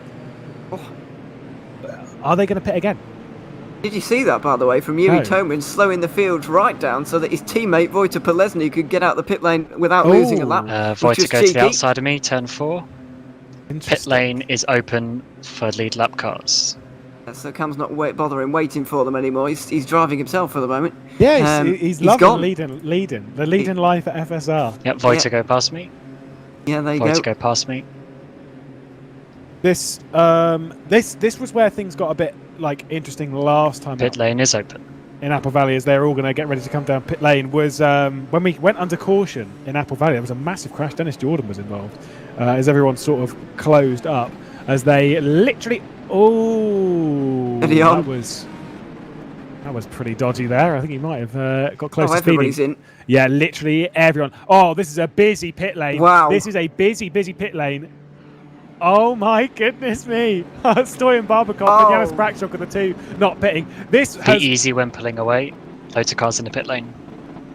Remember though, for those of you watching R-Factor 2 potentially for the first time, contact is on in the pit lane. Yeah. You cannot turn it off. Oh. It's so tight in there. I would not want to be in there right now. At the moment, it looks like Ivanov is going to actually. HMA Red go past. Ivanov is going to get the most out of this. He's going to take 2nd place just behind Kasper Rietveld at the moment. So exiting the pit lane, Polesny is in 3rd because Toman, his teammate, slowed down for him, and Hoyer is actually taking the lead of this race at the moment. So that's a very strange turn of events, and this field has just completely been turned on its head. Just remember though, I believe at least with, I'm not sure with Kasper Brakshock let Phil back past. I think Kaz has just jumped everyone by maybe only taking fuel or something. Viktor Ivanov and Polesny are both in that position based on pitting effectively at a legal time, but not really. I'm just having a look. Kaz Rietveld went straight for pit lane. He did not stop. I don't think he felt confident coming into his box. That's why he's currently up there. Ivanov and Polesny, there you go, he's coming in now to service the car, so he's already out of it. Viktor Ivanov and Polesny, though, I think because of the crash, they pitted. Yeah, they've arguably benefited from their own crash, which I'm not sure how that sits with me. I don't think that stands because I think they'll be told to move to the back of the line. That's what I think they should. That's whether that's going to happen. Anyway. Yeah, I think they should. Whether that's going to happen or not is another issue. Cam's a smart boy. Well, let's hope so. Dot. Let's hope so. Sorry, obviously Jacob Reed as well, race director. Yes. I'm sure will be. He's very experienced when it comes to oval racing as well and race direction in such affairs. I'm sure he'll be on top of it. We'll see what happens here in a minute. But either way, your point, Hoyer. Yeah. Viktor Ivanov and Wojtek Polesny, please pull over and go to the back of the line. It's like they're listening to us, Lewis. It's amazing. They're going to do exactly what we said. So they come kind of doing our job for us there. Hoyer's the leader now. Lalu as well, I think, is in the same boat. Yes, I do. Cam, Yuka-Pekka-Lalu's in the same boat. He's loving it at the moment. Don't tell anyone. Lalu was also involved in that crash. It's quite easy to tell as well because everyone's got the same number because they've all pitted on the same lap except for 1 or 2 which stand out because they've pitted a lap earlier. So Lalu will also get the call to drop to the back of the line as well. You'd hope so. We think they will. Good. Yeah, he should drop behind Polesny probably, because that's where he was a minute ago. But yeah, as you can see, by the way, on the left-hand side, in case you're confused by that number on the graphic at the very end of the caption, that's how long since their last pit stop or their last trip through pit lane. I think it counts as. Yeah, you can see a couple of laps on everybody's tyres at the moment. Pretty much everybody came in under that. In fact, almost everybody came in under the last caution, and so that's why they've all got pretty much the same. But Lalu hasn't, because he was involved in that crash, came in to repair his damage, and so he has not pitted for 3 laps. Indeed, we're on board with Hoyer, our race leader. Lalu's getting the call to drop back as well. There we go. Yeah, Lalu, please drop behind. He nearly did that without anyone telling him to, actually. Lalu, please drop behind Victor and Voiter. I will say this, is that running this kind of thing is very difficult when it comes to like the amount of juggling when it comes to starts, especially for someone like Cam who's in the car at the moment. He's obviously getting radio calls from the race director as well to try and orchestrate this as best they can. There is a lot going on in a race like this, and sort of managing a 33 car grid takes some doing. Janis Brakshock still a lap down. He'll be getting the call to come round. Not this. Oh no! Yeah, no. It'll be the next caution. Dennis and Mitchie, please swap positions for overtaking after the pit speed line. Ooh, that's interesting. That is interesting. Very interesting. Obviously, this is the point of why you have live race directors, is so they can switch this around. That is very, very interesting.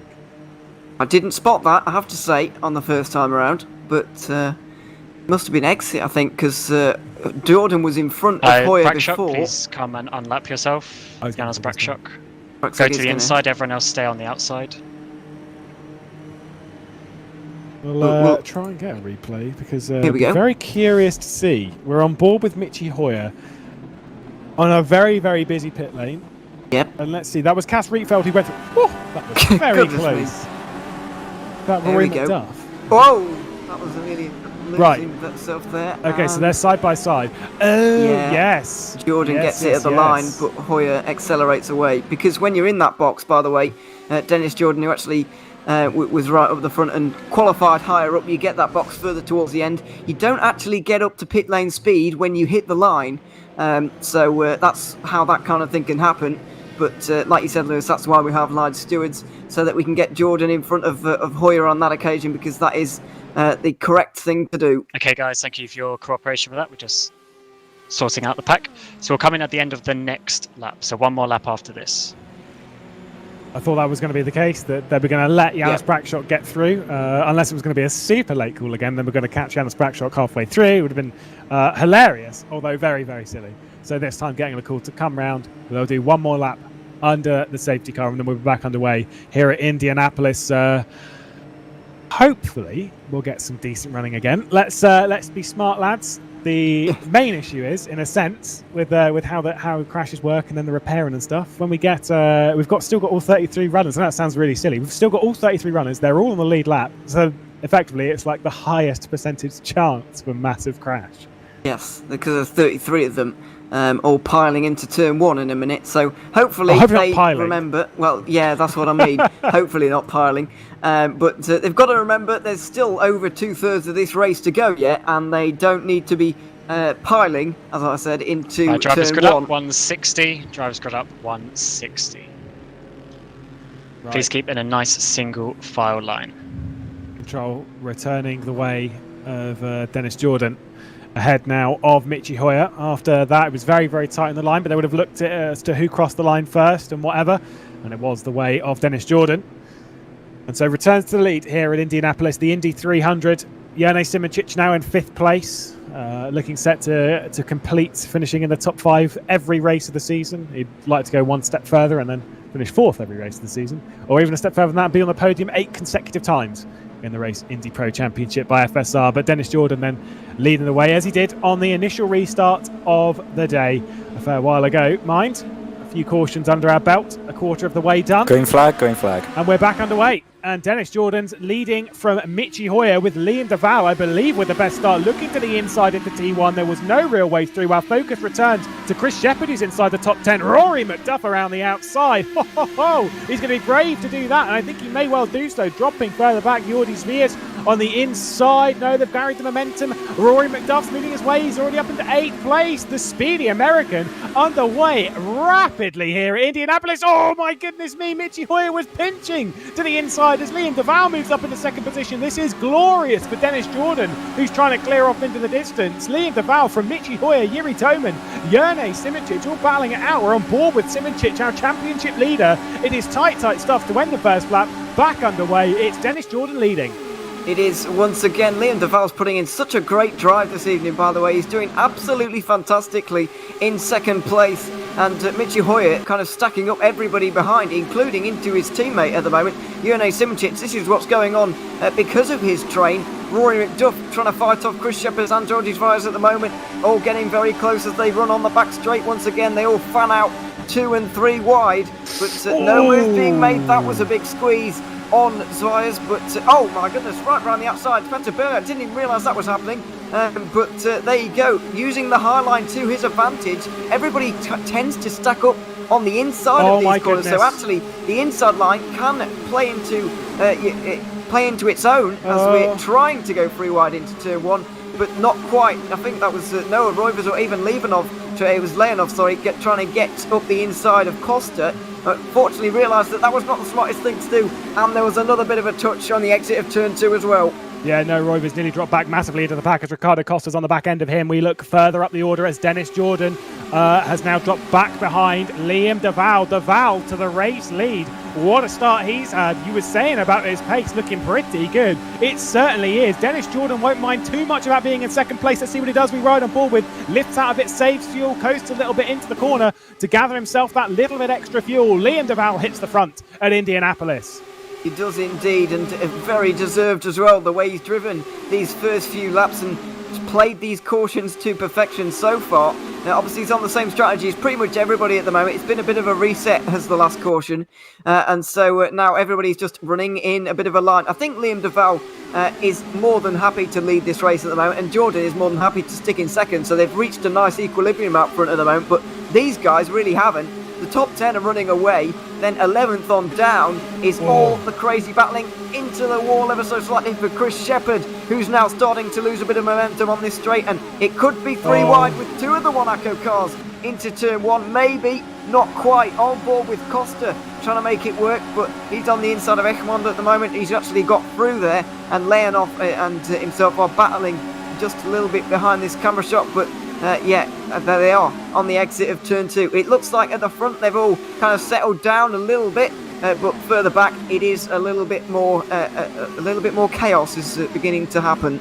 Yeah, Ricardo Costa gets by his teammate there as Van Egmond defending from even Leonov. We've got Alan Terzic behind this as well, only 17th position. Moves his way up the order very, very well in the early stage of the race, and then back down the order, now in 17th place as we ride on board with even Leonov. It is very, very tight. Just getting a little bit overtaken there. I think I'll be too worried again. Early stage of the race. Let's focus on getting some laps done, and that we are doing so. Rory McDuff, by the way, has moved by and up into 8th position. Jerne Simicic, yeah, as we're getting a call. That's how Rory McDuff's moved up to 8th place, is Jerne Simicic has dropped down to 10th place. Let's have a look. Ewan, what has happened? Yeah, let's see what has happened. That's Michi Hoyer in front, by the way, and just down the inside, go flying down the inside, goes one of the John Lacey cars, Stoltz we believe that is, and that just pushes you offline. When the cars are running this closely together, you get pushed offline once, and they're all through because you've lost all your momentum, all your speed, and everybody gets through. That's exactly what happened there. It has connected those two groups kind of, so we've got a leading group of about 23 at the moment, which is a little bit ridiculous, but Liam DeVal is kind of leading them on a merry dance at the moment down the back straight at Indianapolis. They're pretty much filling the whole back straight at the moment with a snake of cars that are all battling over their positions, but we've settled down nicely now. Single file, a lot of fuel saving going on as you would expect at this point in the race. Yeah, we'll wait and see when someone makes a move. Eldos Mashuli has moved up into 18th place on Thomas Vac, now sets his sights on the back of Alan Terzic, on board with Michi Hoyer. in 4th place at the moment. We saw his restarts were very, very good. Unfortunately, the previous one did not work out for him and dropped down to 4th place. Again, long race to go, and I'm sure he'll just be looking after it. Of course, winner in the first round of the FSR World Championship in Malaysia earlier in the year, where someone like Peter Berliak's trying to bookend this season with race victories. He would very much like to bookend his year in FSR with race victories. There is Berliak, who's in 10th place now, so he is moving his way up the order. Yeah, he's got past Simracers as well, which is no mean feat. Simracers is really taking this easy at the moment. He knows that to win this championship, he probably just needs to finish in a decent place. He doesn't need to win. He doesn't need to fight for the win. Maybe he can't fight for the win right now. Maybe he hasn't quite got the pace for that. But either way, he's taking it quite easy as it stands. Berliak really isn't, though, trying to really charge up the field and, as you say, bookend his season with another victory in the slipstream of Jordi Sires. Now, that would be a late one, so he's not going to go for it. And they're all in this train at the moment, really, as Liam Duval out front. What a drive. I said it a little bit earlier on, but he is doing great at the moment. Over 1 second in the lead. Pulled away he's got to be using quite a lot of fuel, but either way, I don't really care, to be honest. It's fantastic to see one of these wild cards coming in and defeating some of these great drivers that we've had all season long. If you see a green flag pit stop, though, one thing you'll note from it is the undercut around this circuit is absolutely insane. As we see, speaking of insanity, further down the order, Borja Milan with Jeffrey Fournier, Phil Kraus to the inside of the Frenchman. My goodness me, we are fighting hard no matter where we are on the grid to get inside the top 20. Borja Milan gets by Koloksai with, as well, Jeffrey Fournier coming through and Phil Kraus all slotting their way through, at least for now. Everything's still feisty. Just to give a little bit of reference to say that the race is definitely not done when you see Liam Duval pulling away like this. In the test races that we saw, the drivers would pull away. They would ebb and flow. They would gather themselves out a decent gap. It does happen. We can see that coming back later in the race, though. Even Leonov, Chris Shepherd, Alan Terzic as well. Terzic to the inside. Double race winner this season. Grabs 16th place from Chris Shepherd, who's plummeting down the order, almost being returned to the positions. Oh, Michi Hoyer on the inside of Yuri Toman. Sorry, just to cut that off, back up to the front of the field. And Michi Hoyer's just gone through onto the podium on Yuri Toman into T3. Yeah, that was a good move. A little bit of a later one, but it's certainly a good move to be making. And now he's going to try and pull away from Toman, having to defend into turn 1 almost, as they all slow up on board with Adam Maguire. Further back, this is the kind of thing that is happening. Dryers, McDuff, Rocek involved as well, all happening into turn 2, which is a very sketchy corner indeed, as you will have noticed throughout this race so far. Maguire closing on Toman, and it's almost looking at free wide maybe here. Simicic is involved. Berliak and Costa gets through on Simicic. Simicic, championship leader, he wants absolutely no part of this at all. I can almost see he's a little bit scared at the moment with the people that are around him. He wants to stay. He wants to stay out of it. He certainly wants to avoid all accidents. That's for sure. I'm sure he could do a little bit better than this right now, but he just wants to stay out of the trouble. Look at the two teammates though, Kasper Stolzer and Jordi Sviers with Rory McDuff. Remember those three. Between Stolzer, Sears and McDuff. They have all been teammates before. They were all teammates at Singularity and Hydra Esports. Kasper Stolzer about to drop his position to both Jordi Sviers and Rory McDuff. Up to 6th place goes Sviers. David Marocek to the inside of Kasper Stolzer as well. There's near contact at T3, but hanging on. Kasper Stolzer only drops the position to Sviers and Rory McDuff. Oh my goodness me, on board with Ricardo Costa to the inside of Peter Berliak. As Marocek is well being dropped a little bit there, wasn't able to make his move again on Kasper Stolzer. Here comes Jone Simicic pushing through with Peter Berliak to the inside of the 2015 world champion, not able to make it stick. It is still feisty. It is. Great move by Van Ekman as well there to get up into 12th position. Now on the back of two-time FSR world champion Jone Simicic, which will be delighting him, I'm sure. But he's actually got to be looking behind him because Ricardo Costa is heading down his outside. It is.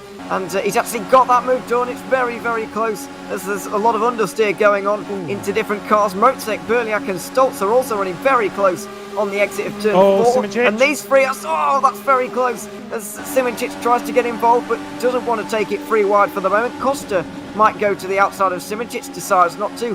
They're all getting a little bit smarter, I think, with these decisions at the moment. Backing out when they know that there's still a long race to go here. you know, you don't need to be sending it 3-4 wide down the inside every single corner. These guys are beginning to bide their time just a little bit more. Yeah, Bernard nearly did it though on the short sheet between 3 and 4 there.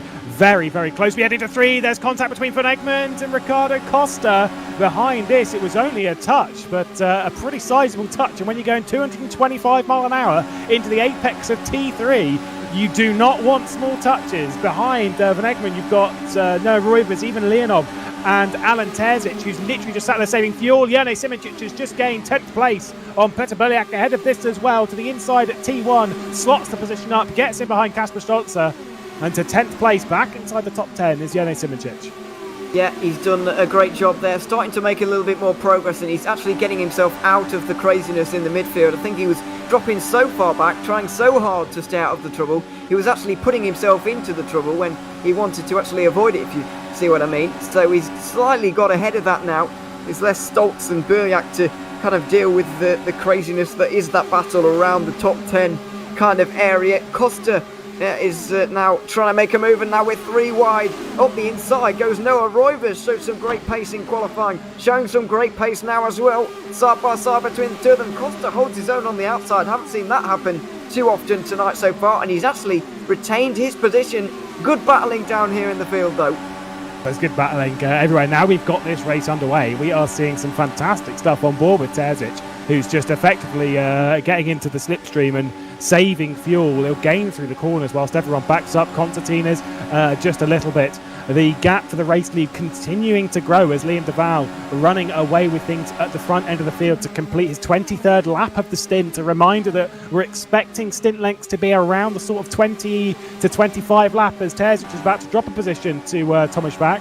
And Phil Krause as well, the Apple Valley winner, moving up to 18th place on board with Adam Maguire. As we refocus back down with Peter Berliak, who's got by Kasper Stolzer. And Stolzer now with Van Egmond getting pushed as well by Ricardo Costa on the run to T3. It's so close again. They lift out of it. They're also saving fuel, trying to get as far into the race as they possibly can. Yeah, they are indeed. Yeah, of course, yeah. And if we go green to the as now, we've got the pit stops actually beginning. Liam de Waal, Adam Maguire, both into the pit lane. So's Yuri Toman, who's a little bit of a surprise, but now the cycle has really begun. A couple of guys further back also pitting. So this is now where the big strategy games begin to be played. As now we watch de Waal pull up into his pit box and hopefully for his sake leaving cleanly as well. After 23 laps of completed, or 24 laps, sorry, completed for these guys, they are now into the pit lane and everybody else will follow soon enough. Ricardo Costa just dropped a position to Leonov by running wide at 3. We see the pitters exiting, the likes of de Waal, Maguire, Roivers, etc., all leaving the pit lane. This is our focus a bit further up as everyone else jumps down the pit lane. Michi Hoyer, Rory McDuff and Jene Simicic have all saved enough. Dennis Jordan, curiously comes into the pit lane. 7th. Nah, that's a bit weird. That's a bit earlier than I'd have expected from Dennis Jordan. I would have suspected he was going to be saving more. Nevertheless, doesn't want to fall foul of the undercut, which we'll see come into effect. And for the likes of Michi Hoyer, the likes of Rory McDuff, Jene Simicic, Kasper Stolzer, the likes that are staying out at the moment, the undercut may prove pretty fatal for their chances for a victory this evening. The thing is, there's nothing to gain from staying out longer here. You're not going to save a stop by staying out longer, like the guys like Hoyer and Simicic are doing. However, you will lose things if you stay out longer because you'll get undercut. So obviously the only thing you really gain from staying out a lap or two longer is a shorter pit stop, but that's going to be fractional. The undercut is big around here, as we've mentioned so far. So I don't really understand why Simicic is staying out at the moment. He's not exactly keeping himself out of trouble. Look at this at the moment. It's absolutely crazy. Of those who have pitted, Liam de Waal is still leading. Adam Maguire's jumped himself up into 2nd. That's a great drive from him. Dennis Jordan is in net 3rd place, as we've only got 3 drivers actually left to pit. This is the crazy part of the race now. Strategies all over the place, cars all over the road, and we've got to try and figure out what's happening, try and get to the bottom of what on earth is happening and who on earth is leading. Rory McDuff. Rory McDuff. See, look at how much, by 1 lap, look at how much Rory McDuff has lost out on all of that. He's going to come out, I think, even behind Jordi's Veers. I know they were obviously battling quite close, but he's lost out an awful lot when it comes to our race leaders. By pitting a lap later, Jene Simicic, Phil Kraus and Stoyan Barbakov all into the pit lane now. I think it should be a net race lead to Liam de Waal as we would expect. but it's a Pescara 1-2 as Dennis Jordan's applying pressure to Adam Maguire. There's Michi Hoyer. Interestingly as well, Alex Siebel was briefly a lap down there. He's actually last of the runners who are still in this race. That is not a championship challenging drive, I'm afraid, from Alex Siebel. He's going to... We look at Jerne Simoncic, who stayed out 3 or 4 laps longer than most of those around him. He's currently in 6th, but there goes McDuff, followed by Zwijs very closely, and Mrozek and Roivers are just behind. So actually he hasn't lost out too much, but slots in 10th place that's going to be for Simoncic. So not bad all in all. He's going to be pretty pleased with that, I think, especially with Siebel so far down the field. I was going to say apologies actually that Roman has actually gained a position on Jordi's Viz and all of that. So it looks like he's lost out time-wise to the race leader, but not through positions. We've actually done all right there on board with Michi Hoyer to the outside of Jiri Toman. There wasn't a way through there for him, but as you can see, that I'm not sure the time check is quite accurate there, saying that there's about 3.5 seconds. I think it's closer to about 2 seconds between the American of Rory McDuff and Michi Hoyer ahead. But it's still a sizable cavernous gap there. He'll work with Jordi to try and sort of squeeze them all together. But so far, it looks like we've got some groups appearing here. We've got our top 3 that are clear of the Val, Maguire and Jordan. They're clear of Jiri Toman and Michi Hoyer battling over 4th, who are in turn clear of the rest of the pack behind. Yeah, absolutely. It's getting a little bit more spaced out up in front at the moment. So that's an interesting thing to note. As Hoyer now trying to make a move on Toman, but he stays behind. But yeah, we've kind of got to the front 5 or so in bits and bobs at the front, and then we've got a big group from McDuff all the way down to Kraus, and there's a lot of cars involved in that one, about 10 or so, and then a further group behind, which are equally battling equally hard, I guess you could say, as we're currently looking at Braxton, who's trying to salvage something from this race. We're not coming up to halfway through, but he's on a completely different strategy to everyone else, and he's hoping for a caution, to be honest. Because either way, if it comes when he's just pitted and he's a lap down, he's going to get the lap back under the caution. If it comes now, then that's even better, because he'll be right in the mix with everybody else. Yeah, despite all of this, only a single retirement from the race in the form of Jukka-Pekka Laulu. As you said, Alex Siebel is the last of the runners at the moment, not having a good day. Good 4 seconds off the back of Viktor Ivanov at the back end of the field. His teammate, though, is battling it out for race victory for top honours after grabbing that pole position. Dennis Jordan for Evolution Motorsports sat on the back of Adam Maguire, on the back of Liam Deval, on the back of a potential chance to win a race. Remember, all the way back a good couple of months ago, the first round of the season here at Indianapolis, the feature race, it really looked like it was a race that belonged to Dennis Jordan. And I think when he made a mistake, as Michi Hoyer is going around the outside of Jiri Toman at T1 through the short chute into T2, that could be a fantastic move from the German, who gets himself up in the 4th place. Brilliant stuff, as Jiri Toman's going to have to drop back in line. Returning to my point, Dennis Jordan, I think that spin that he had at T1 at the start of the season, where he was trying to battle with Stefanko for the race lead, that might have basically put a halt on his entire season, because the confidence blow that he would have got from that would have been quite high. Comes into the final race of the season, looks to have finally brushed all of that off with ease, and is now looking to not only grab himself a potential race victory, but also the team's championship as well. Don't forget as well that he was caught up in that accident on lap 1 at the feature race in Sebring, so he had a particularly bad race there, finishing 11th and dropping quite a lot of points. I don't know if he would have got any closer to Jerne Simoncic in this championship if that hadn't have happened, but certainly, you're right to say, the confidence that he may or may not have lost in that particular spin could have been detrimental to his season. Obviously, it's one of those things we'll never really know. But he will certainly be ruining that one. And if they manage to take the team's championship, they being Evolution Motorsports, and it is a pretty big if at the moment, because Alex Siebel's not having the greatest day, but if they do, I think he's going to still count that as a very good season, actually, because I know that Evolution Motorsports do target that team's championship. I think maybe a little bit disproportionately to all the other teams. They really do target that team's points table. So if they do actually get that, that's going to be their big season target ticked off, and they're going to be very pleased with how it's gone. Remember back to the World Championship, they were denied by 0 points. It went to count that, and that's what they were denied when it came to the Teams Championship. It's not just for the €125 of winning the Teams Championship. It's the pride of winning Team Championships, that focus, that season-long focus for these drivers. At the moment, if everything was to finish as it is, which I wouldn't bet my house on it, I'll say that. If everything was to finish as it is, Evolution would be winning the championship by 11 points over Burst and Complexity, even with 0 points going the way of Alex Siebel at the moment this race. So things are still looking very good for Evolution when it comes to their team's championship. Speaking of teams that aren't in this championship, as we see two drivers effectively that aren't even scoring points when it comes to team, as Jordi Veers hits the pit lane, hits the exit wall of T4. That'll cost him an awful lot of time, because you see how much he's lost out to Rory McDuff as well. He may be driving a Jean Lacey Esports car.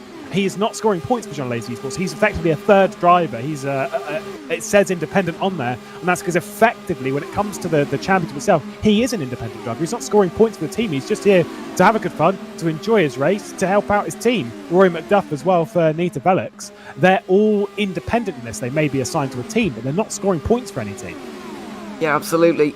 It does get a little bit confusing when you count in all these, sub drivers and whatever. It does get a little bit complicated, but obviously we try and outline the main teams that you need to know about and the main drivers to look out for throughout this race. I have to say I didn't have Liam Duval and Adam Maguire circled when I sat down to do this race. As Toman and McDuff begin to battle through 1 and 2.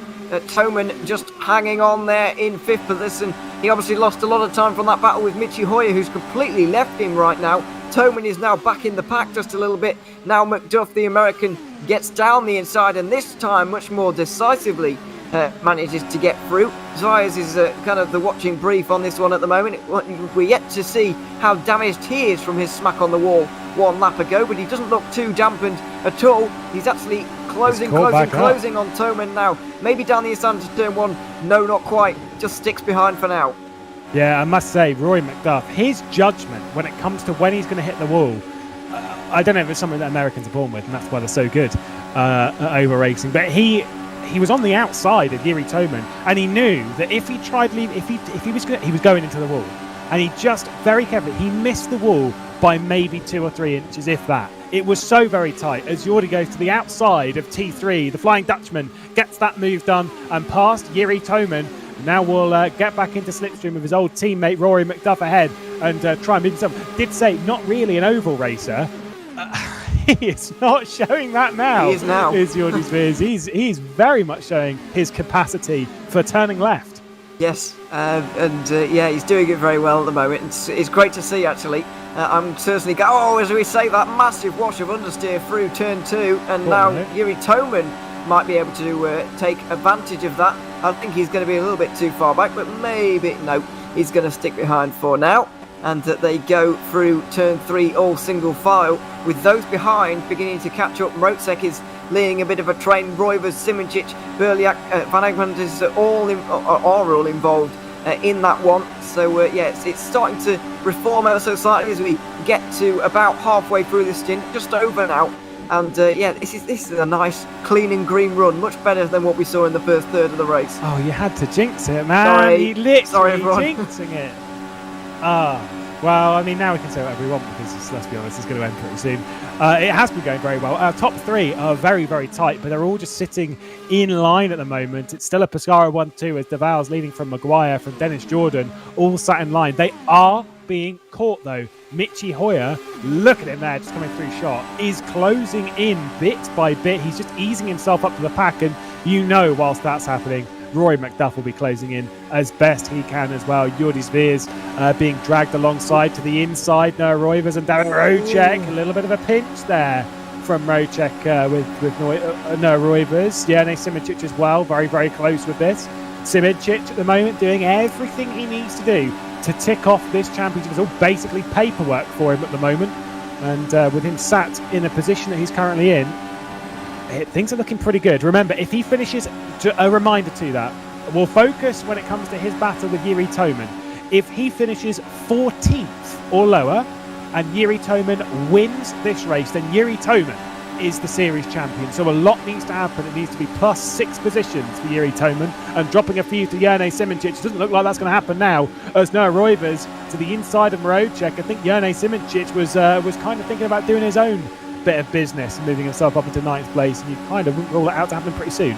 Yeah, don't forget as well that Rd.6 has got a lot of friends in this field at the moment. He's got Rd.6, Hoyer and Rietveld who could all help him if need be. Who has Yuri Toman got? Well, oh, as we say that, very close down the inside with Boast Burst Esports. I really thought there was going to be an accident there, but they've managed to keep it very clean in the end. Now Simičić is going to get a great run on Roybers and Rd.6. That's a big squeeze, my goodness. Van Egmond has never been slimmer as he goes down the outside of Berliak. That was quite remarkable how he's managed to fit in that gap right round the outside through turn 1 as well into 11th place. Oh, into the wall, Davin Rojek.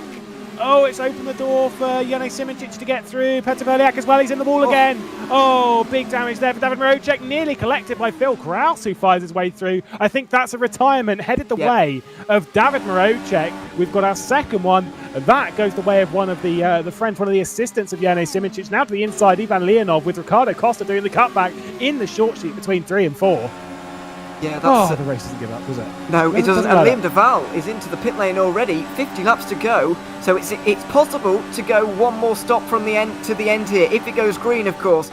2 25-lap stints is not out of the realms of possibility with a bit of fuel saving. That might be what Liam Duval is hoping for at the moment, because he is already in. As we have a caution, that was great call from Liam Duval. Obviously, he couldn't have predicted that. He could not have predicted that, but that is a fantastic call from Liam Duval. Yeah, what was the incident for? I believe we had Ivanov involved. Yeah, Victor Ivanov, Zolt Schuch, I think may have been, maybe Francescone. Let's have a look. This is with Victor Ivanov. Oh, it's already happened there. And that is Francescone, and that was Zolt Schuch, I believe. Here's Francescone. Oh! Don't know how to call that one, if I'm honest. 4 cars involved. Didn't see who the other car was, but obviously, Francescone is the one who's breakdancing at the moment. No, what couldn't have been known? No, definitely not. I was going to say, I was like, it was a blue car though. So I was like, yes, it was Clashy. Yep, it looks like it. That's a difficult one. No, there was contact. There was definite contact between Francescone and the Royal Blue car. It's very, very light on the front. You can see he kind of already goes and then just collected. It was Francescone. Liam, you can overtake me. Liam, you can overtake me. He was effectively forced into the scenario of trying to make a move that he really had no entitlement to. Didn't really want to either by the looks of that. No, did not. Shame to see, but they'll get back into the race, I'm sure. And we're under caution, so... Maguire coming down pit lane. Open? Dennis Jordan. Wait, yeah. I didn't hear anybody say the pit lane was open. I heard Liam Duval can go through, but I didn't see the pit lane open there, I'm afraid. So that might be a big mistake. Unless he didn't have enough fuel to do it. Either way, it doesn't matter whether if he has to or not. He will be dropping to the back of the line. Yeah. Well, Adam Maguire, regardless. So, odd. That is bad news if he's made a mistake, because I can't see him running out of fuel in the next lap. Under caution. No. You just clutch in. You just clutch in. That seems to have been a bit of a mistake from Adam Maguire. We'll find out later on when he's told to go to the back of the train if he is indeed. But he should. Everyone. I'm expecting everyone in this pack will pit. Yep. He will be told to go to the back of the line. Liam Duval will not be though. Yes, because his pit stop. He was already. He was already pitting, in pit lane. He was already servicing. It doesn't Pit's matter open this lap. It doesn't matter if the caution comes out and the pit lane is closed while you're already in it. You can think of the pit lane entry closing like kind of barriers of a car park. If you're already in, then you're fine. But if you're not, then you can't get in, obviously. So that's why Maguire is going to be sent to the back and Liam Duval is not. As now we have another big situation where we're about to have 22 cars into the pit lane, jamming the pit lane all at once. Just look at this. There was a bit of contact there between Rory McDuff and Michi Hoyer as Stoyan Barbakov actually stays out.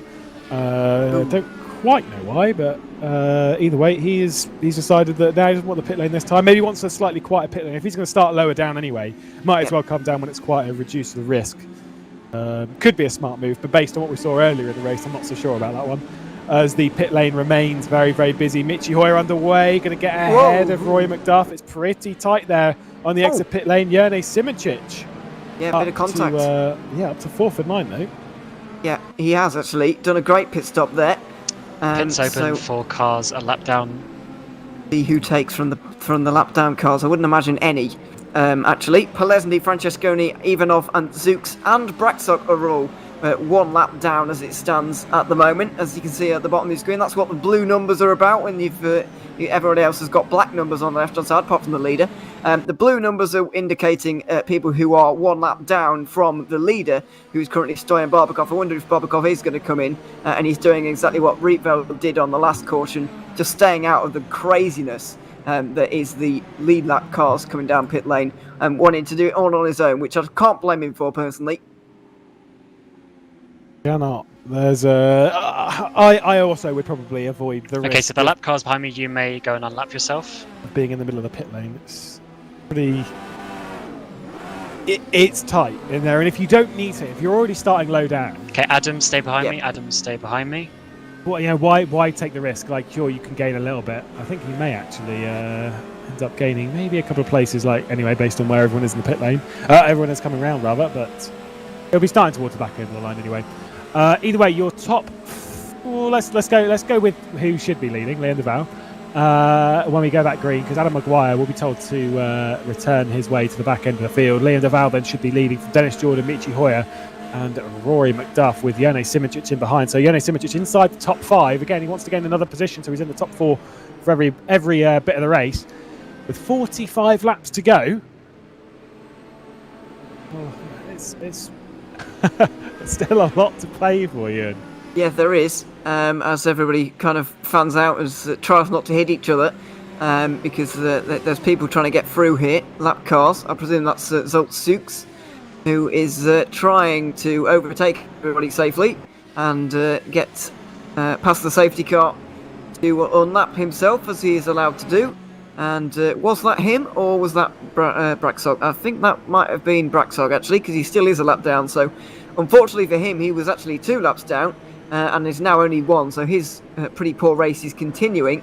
And I can't see quite why Adam Maguire's still there. Maybe they're waiting a little bit of time to tell him. But yeah. As far as we've had in our ear a little bit from a broadcast director that he'll get bonked to the back of the field, and knowing what had happened on the previous time, then yeah, Adam Maguire, it's a pretty slam dunk that he is dropping his way down to the back of the order, which will put him 29th, depending on where people are when they come around. There you Maguire, go. please pull over and go to the back of the line for pitting when pits are closed. So please pull over and let everyone come past you. Go to the back of the line. There we go. Dropped to the back of the field. I think as well, Lewis, that everybody else behind should be credited for not following him. Actually, I think it's quite easy when you know, in that situation, we knew everybody was pitting. They knew everybody was pitting, and so you know, if you see someone go in front of you, then you think, all right, I'll just go as well then. But credit to everybody else, they actually stuck to the rules, stuck to what they know, and that could have been a completely mass rule break there. But everybody else was on their toes and ready for it. It's more, in my opinion, it's more credit to the other drivers that were quite high up. So Ivanov, Francesconi, and Zux, please be behind Adam. Ivanov, Francesconi, and Zux, be behind Adam. So Adam at the back, and then you 3 behind. They're just reorganising the line. Yeah, no, if you're the first car directly behind, then you're kind of like, was there a call and I missed it? Whereas if you're sort of like 5th or 6th, you're kind of sat there going, what's he doing? There's not been a call, because you've got a lot of reference ahead of you being like, there hasn't been a call. The moment that 2 cars come in is the moment that everyone's just like, what do I do? So yeah, no, big credit to them for not doing it. Apparently he didn't have enough fuel to come around and do a lap until pit lane was open, but either way he's taken that and has dropped down to the back as everyone's starting to reorganise. I think Schuch might have unlapped himself without being told, though. At least it wasn't publicly told. No, I think he was allowed, because Braxok unlapped himself once, Zux has unlapped himself once. Maybe the call ones didn't. I think that's okay. One more thing though, the Pescara cars are not particularly great on fuel, if that's the case. Duval came in incredibly early, and Maguire couldn't make it anymore, so those 2 cars are not looking particularly great in terms of their fuel. Most other cars, though, we'd suspect will do one more pit stop coming up to the end of the race. There goes Jonas Braxok to unlap himself. So I'm assuming they're getting the call privately. Yep. Okay, so safety car in at the end of the next lap. One more lap Oh, he's calling it very early, isn't he? Mainly because you told him. He's heard my criticism. He's Yes, calling he it very, has. very early. Yes. Bless him. It's all a bit of fun. Just obviously, I'm going to throw my facts out there now. Is that the start-finish straight and the back straight are 5/8 of a mile long, which in the hands of a normal marathon runner should take about 5 minutes to do, which is a good few laps in an Indy car. So it's quite a distance, isn't it? Well, Not quite as is, long actually. as it would take you to walk between each rounds of the season. No, Which I don't know why. It was 144 days, by the way, that it would take you to walk between, following the calendar that we've got. 44 days. Lewis has been backstage off camera telling us all about his research, and some of it is useful, some of it is absolutely Okay, drivers not. grid up, 160, single file. Those of you in the pit lane, do not come flying past the pack. Not me Make to sure judge you're what's worthy to the slowed viewer. down. If people might want to know this stuff.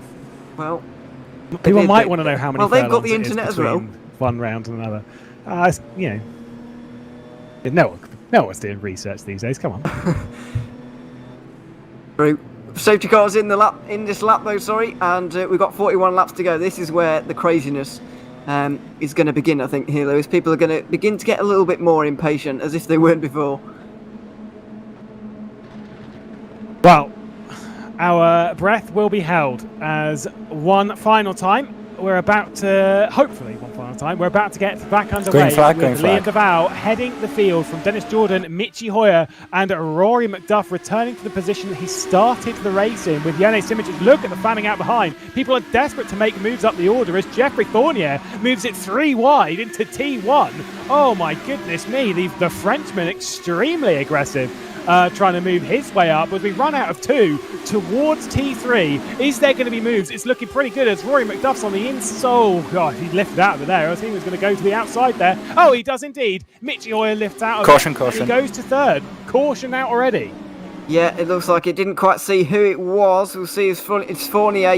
He was steaming down the inside into turn 1, and now he's steaming back down the order again, I'm afraid. We'll try and catch a replay as to see what happened, but as we cross the line this time, 2/3 of the race has been completed. I've lost count, quite frankly, of how many cautions there have been. Let's see now. This is Alan Terzic we're focusing on with John Lacey Esports. Casper Stoltz is in there as well, and they're in a bit of a taco south. Oh, that was badly misjudged from Alan Terzic. Self-proclaimed not an oval driver, but terribly misjudged that, I'm afraid. To hit the back of, I believe it's Fournier, and yeah, he just clips the back of the car in front on the straight, and yeah, that's not Terzic's proudest moment in this season, I don't think.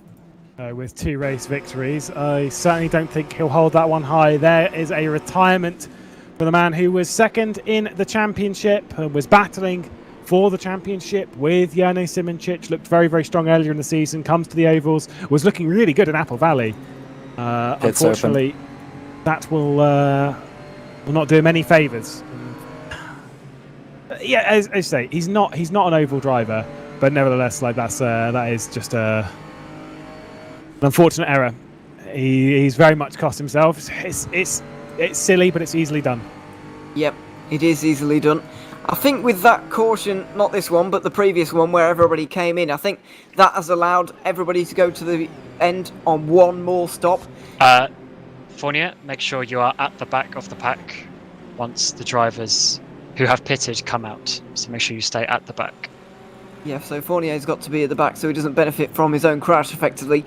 But yeah, I think the last caution means that one more stop will have to be made in this race. When is a big issue. We're still over 40 laps, or nearly 40 laps to go. Now is not the best time to be pitting, but in 15-20 laps time, people will be starting to come down pit lane and make their final stop of the race. They're going to want to make it as early as possible so that they can do get themselves sorted for the final stretch for home, really. So yeah, we'll see when that Pits open indeed for does come everyone up. else. But there are no non-lead lap cars, so The great point. Fantastic. we were point. thinking that. I was gonna thinking that. say I was it. like, we can skip this lap here, but no, there's nobody a lap down. I was gonna so say there you it. go. Oh my goodness, Cam. But here's the thing, though, is that Cam probably doesn't know. Yep. To be fair to him, because I'm sure he's got his overloads of that. He's got someone in his ear, but at the same time, he probably doesn't know. No. Until maybe 30 seconds later, and then we come through in his ear, and he's like, "Oh yeah." Touché. Well, I think we'll be going green again at the end of the next lap. Yep. Which we'll get a call in T3.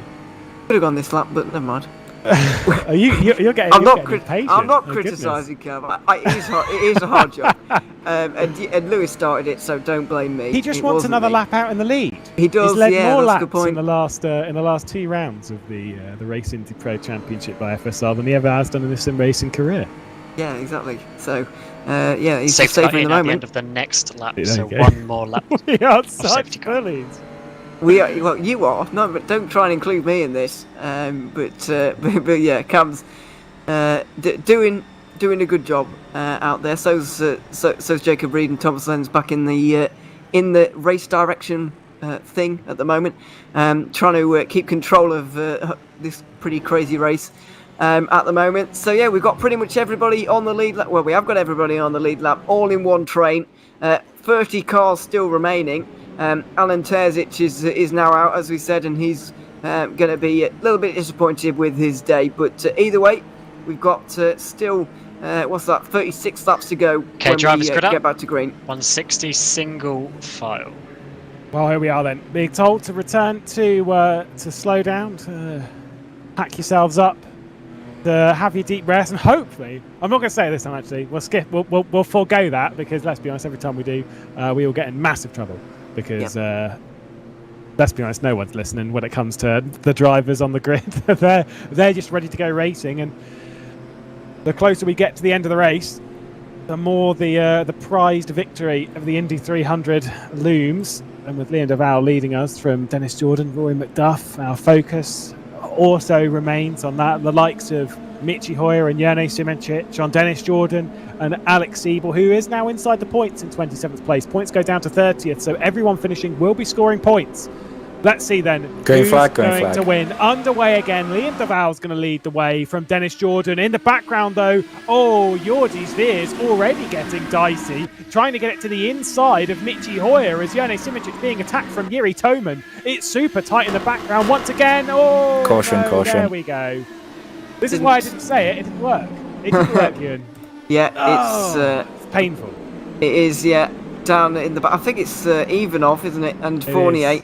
Let's see. It's those at the back of the field. It's trying to get a run on everybody like this, which is causing the problem. He did this last time, actually, did Fournier. Jeff, you got no rear wing, please. Maybe use the pit limiter to get back, but you can if you're able to keep it in a straight line. Yeah, he comes steaming up the inside. Look, and this is the problem. People down the back of the field are laying off and getting a huge run on everybody, and this is the problem because it gives them. Yeah, just look at this. Everybody's slowing up and he's hitting the gas pretty much at the same time as the lead he's going, and some of the people in front of him just aren't. That is a jump start. Look at how much ground. That is absolutely not a jump start. So the thing is here, as much as yes, he is on the inside of Janis Brakshock, okay, and drivers, there is watch out, slow contact car on the between back straight, slow down about 60 k's. There is contact between Zolcic and Janis Brakshock there, because basically they were 4 wide, and I don't think Zolcic quite realised they were 4 wide, because realistically they shouldn't have been 4 wide. And unfortunately, as we're all really slowing down, yes, to allow Jeffrey Fournier. I'm sorry, but you've got to make a call in that scenario. You go past here. Oh, that's exactly there why. We go. Yeah, that's Fantastic. exactly why. We need you to go so past that was here. Eros Masuli and Kasper Stolzer. I think our safety guy here is just trying to stay behind Jeffrey Fournier, who they need to tell him to get down the pit relief. Jeff, can you take the pit entry road, please? God, we're good at this, Ewan. We're good at this. That's it. Get him out of the way, and then everyone carries on. That really shouldn't have happened, though, in my opinion. They should have just told him to get to the inside, and then. I'm not going to critique, Cam. It's fine. Let's back off of the hate train, yeah. Sorry. Yeah, we should probably tone it down a little bit, but yeah, I don't know who spun around there. Actually, I didn't quite see, but it was a blue car, bluish car. When they were slowing it down, I think it was Eros, and I think it was Kasper belts because I believe it was one of the Jean Lacey cars. Let's be honest, it wasn't bright. That's we're trying to get a replay of that. Going to be an absolute night. They were all slow there. What are we looking at? Some pit stops down towards the back of the field, but we'll take a look at those in a moment. That's Eros Mashuli. Yes, this is him trying to make his positions back up after his spin, which I think is allowed. Oh no, he's got damage. Sorry, he's got suspension damage, I believe, and so. I'm not sure if that's just the tracking of the car naturally with the I can't remember what the word is when they've got like the we can't find the instant on the replay magnifier. Bear his blushes. Yeah, exactly. We'll bear the blushes of potentially Kasper Stolzer, who's also into the pit lane, Victor Ivanov, Alex Seaboy, Eros Mashuli, Stoyan Barbakov, and Jeffrey Fournier all in the pit lane. That wasn't great. No, it wasn't. We've seen a few pit stops, by the way. Kasper Stolz, as you mentioned, has been into the pit lane. So is Victor Ivanov, Alex Seaboy, Eros Mashuli, Stoyan Barbakov, and Jeffrey Fournier has also been into the pit lane as well. Right. So we're closing in on the latter part of the race. Drive-through penalty's been removed from Eros Mashuli. That was for cutting T3, I'm assuming, to gain some positions or whatever, because he was regaining his position. He was on the inside of turn 3 when he did it, so he would have been assigned a drive-through penalty, which has been returned to him. It's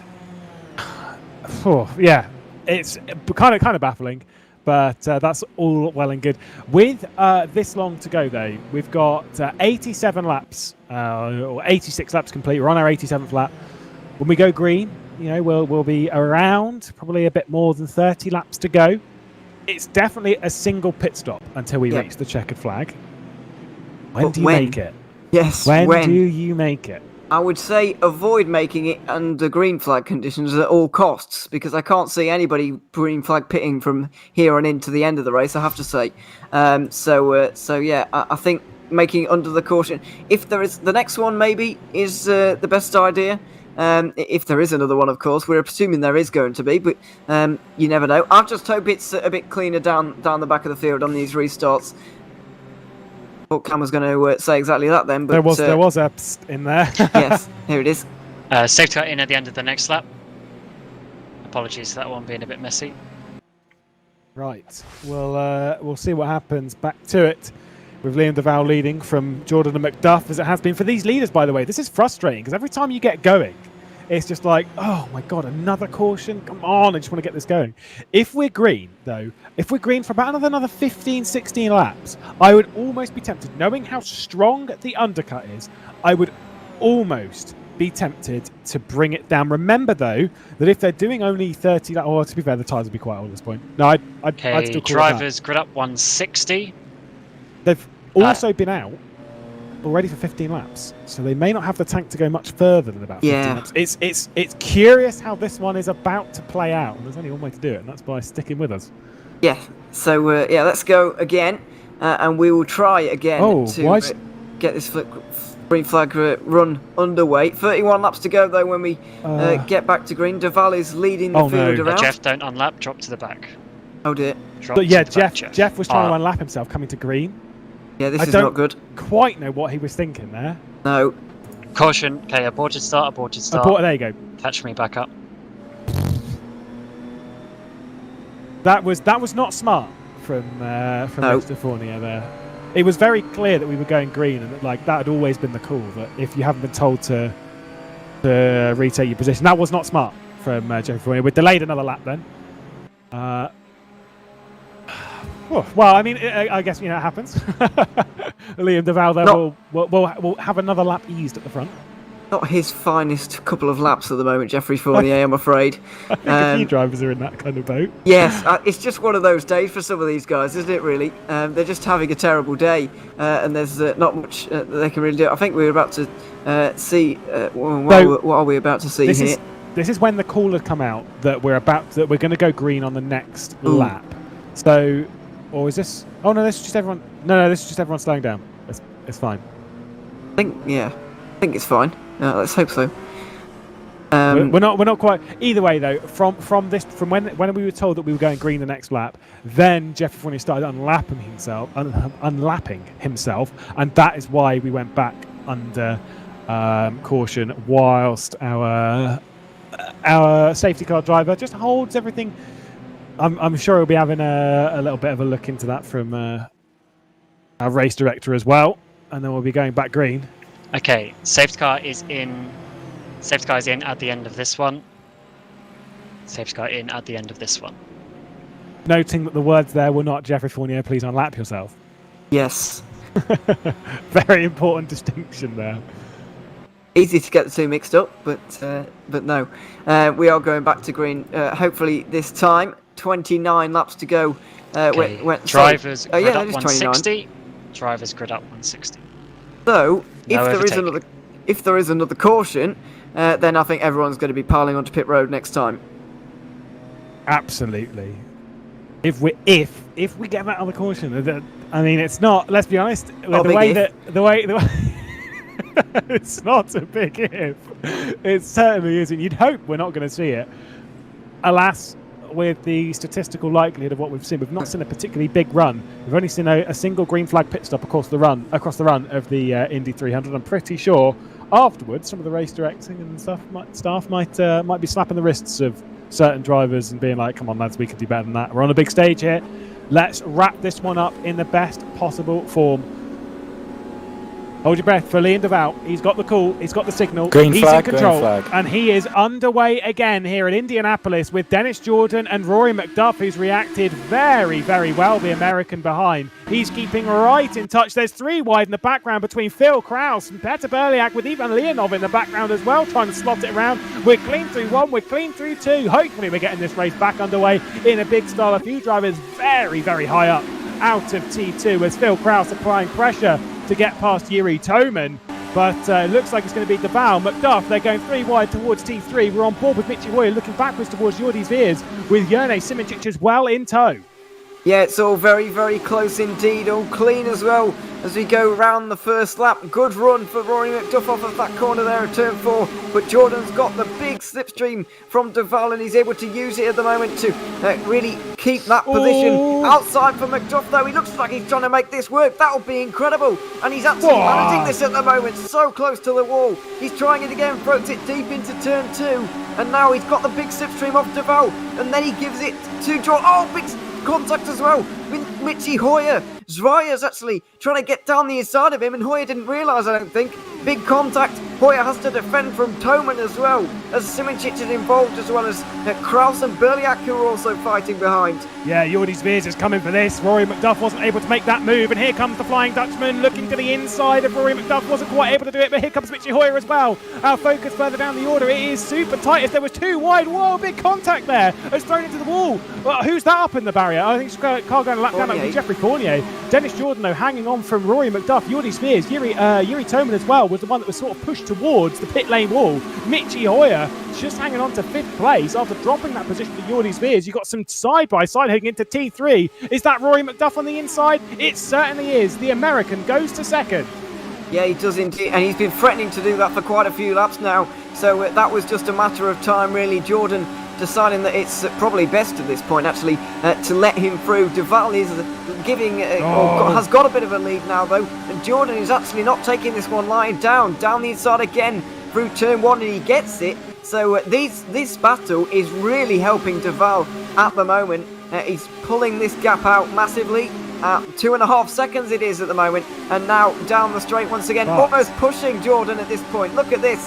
So close between McDuff and Jordan. They're all trying to work together to get past DeVal as well. Look at that big move down to the inside by Zwiers. Oh, he's up wide, nearly into the wall goes Rory McDuff. It's so close. They're side by side through 3 and through 4 as well. It's Jordi Veers. Oh, he should be up to 3rd place, picking up the slipstream from Dennis Jordan ahead, who's just broken 3 of the pack. A reminder, though, with 25 laps completed on this stint, Liam DeVal, he'll be pretty tight on fuel, knowing how the Pescara boys use their fuel. Dennis Jordan should be pretty good, though. Look at this, though. My goodness me. There's contact between Jiri Toman and our championship leader, Jerne Simicic. Jeffrey Fournier is retired from the race.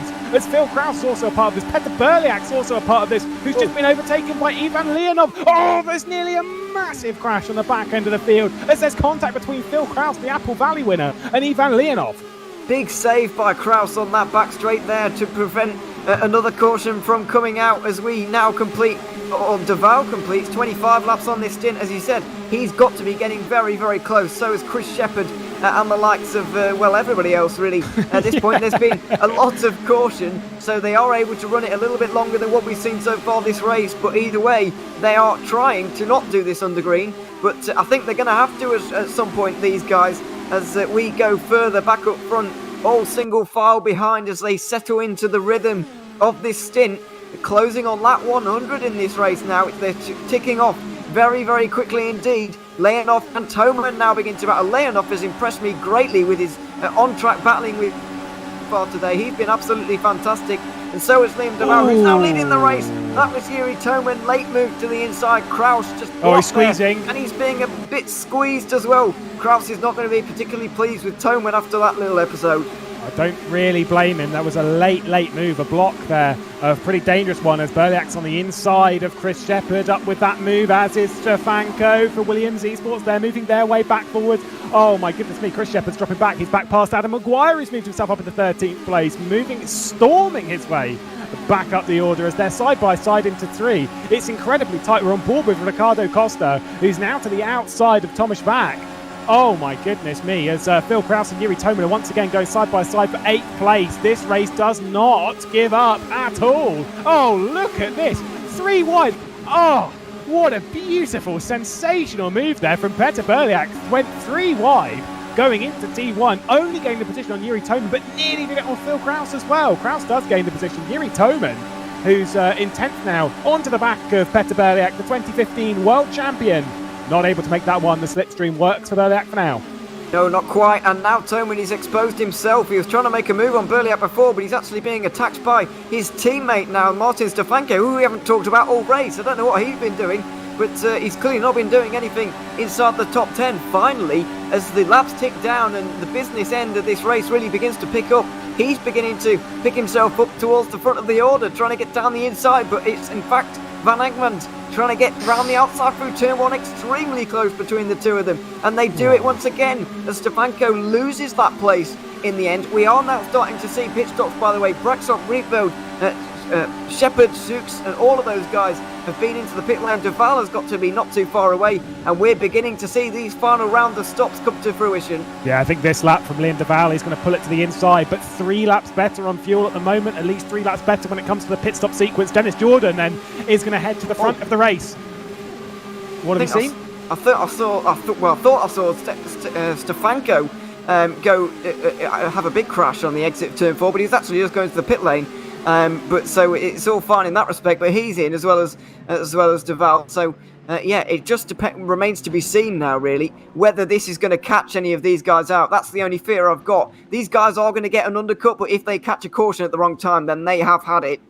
They have indeed. They'll be praying at the moment for no caution. They may even come in a little bit earlier than expected just to cover off. As a counterpoint, they are indeed. Dennis Jordan's jumping it straight to pit lane. Jordi Sveers as well. Rory McDuff is going to take the lead here at Indianapolis from Ivan Leonov up to 2nd place with Phil Krause behind. Mitchy Hoyer also comes into the pit lane, as does Van Egmond. Jerne Simicic then must have... Where is Jerne Simicic? He's pitted. He had already pitted. I did wonder if he just got himself out of trouble.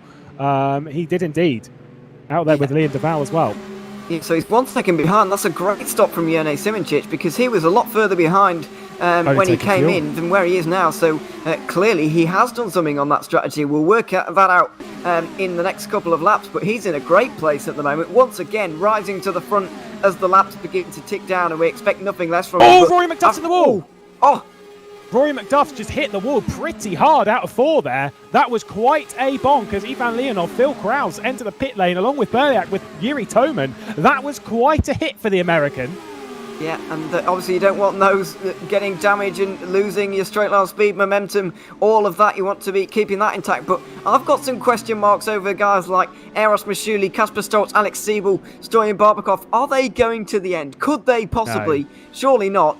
No, actually, I've done my maths wrong. Surely, There's still too many surely laps. not. Surely not. You've not counted a 1 in there, and I mean a 1 as in a 10. Yeah, there's been a lot of laps under caution. They will be saving a lot, but no, they've got too far to go, I'm afraid. So that was I was kind of mini hoping that we'd see a bit of a fuel race near the end, to be honest. But we're not going to see that. Milan spun in pit lane. Borja Milan has spun in pit lane entry. He was way too fast in. There's definite speeding from Borja Milan.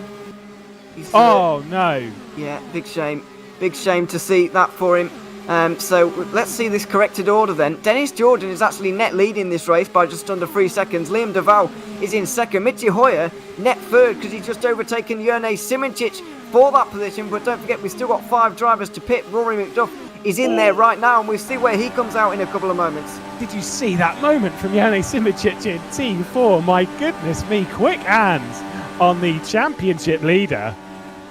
My goodness me, he's looking for his 8th consecutive podium of the season. Rory McDuff on the exit of pit lane now as Eros Mashuli comes into pit lane. Alex Siebel currently circulated out as our race leader with Stoyan Barbakov in second position. Roivers and Michael Francesconi all yet to make a pit stop, all our top 4 in the race. But once Dennis Jordan comes around, it looks like it's going to be a pretty secure lead for him. He'll be praying for no caution until we get to the checkered flag. Things are looking very, very good for him. Jerne Simoncic under pressure from the Dutchman of Jordi Spears. I think normally for Simoncic, you'd be expecting to race with Jordi in the likes of in endurance racing and that kind of fare.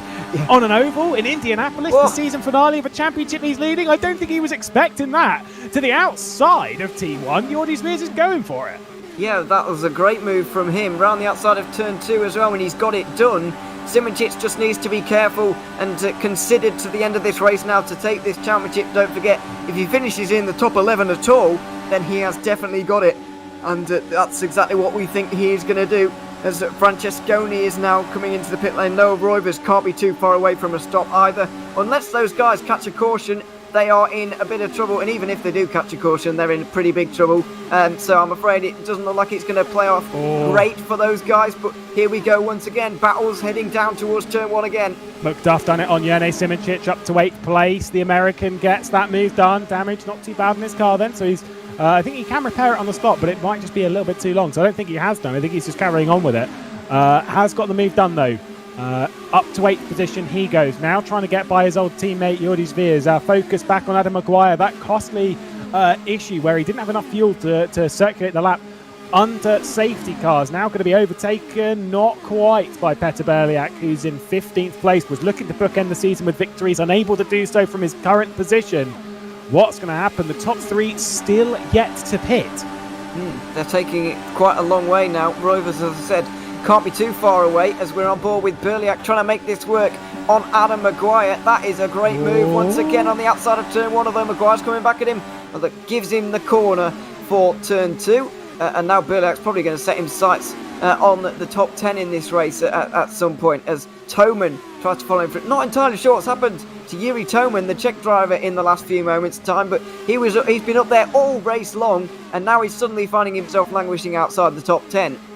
Maybe just maybe did some damage repair that he didn't need to do. No, Roivers, by the way, into the pit lane from 3rd place, so he'll be relinquishing that to Dennis Jordan, who's now under serious pressure from Liam Duval. This is looking backwards from Egmond as Petr Berliak's going to get his way through on the pit lane exit there on the apron. Was no Roivers just coming out of the pit lane. It is tight. It's so very, very fast. We're nearly 10 laps to go, not only in the race, but in the season as well. And what a season it has been. Rory McDuff has gotten by Jordi Spears now. So he's up into 6th place, marching his way towards the front of the field. Oh, nearly into the barrier there. That was so tight. It was, but look at Duval as well. Liam Duval, despite having a pretty slow pit stop, he's going for it now. And Dennis Jordan, he gets it done. Now, Dennis Jordan's been saving all race. We've not really seen what his racecraft and aggression is like here at Indianapolis. What is it like? We're about to find out. Duval has been leading for most of this race. Now it's Jordan's turn to try and make the move here on the back straight. Oh, he didn't. He lifted out of it. I think I heard a little bit of a crash elsewhere on the grid. But that was just a slight lift there from Dennis Jordan. Maybe not too happy with his fuel numbers. He'll be switching it up to mix 8 and trying to get his way through on Liam Duval. It was a good 2 seconds that he had that's been closed in by Duval to now head back to what will be a potential race-leading scenario. Once Alex Siebel, once Stoyan Barbakov have entered the pit lane, it started the race controversially with Stoyan Barbakov coming out with the second start as Alex Siebel enters the pit lane. Barbakov as well follows him. Massive lockups from those two, so this will become the battle for the race lead. Barbakov's issue when it came to the pit lane wall, didn't hit it this time though, did very well. Yep, they've done very well indeed. Actually, all day on pit lane, we were expecting a few more accidents actually, but because it's so difficult to get on pit lane here, coming from such a great speed, having such cold brakes makes it very, very difficult indeed. But we've only really seen one spin, and that was of Boyer Milan just a few moments ago when the race pressure really was on. So that was to be expected as Hoyer and McDuff battle now. This train for the race lead is getting longer and longer. I think that's what Dennis Jordan is trying to avoid by staying behind Duval for now and then attacking him a little bit later on. But there's only 9.5 laps to go at the moment. Not too long. And he's got Hoyer right behind him now. This is going to become a very energised group indeed and a very interesting one as well.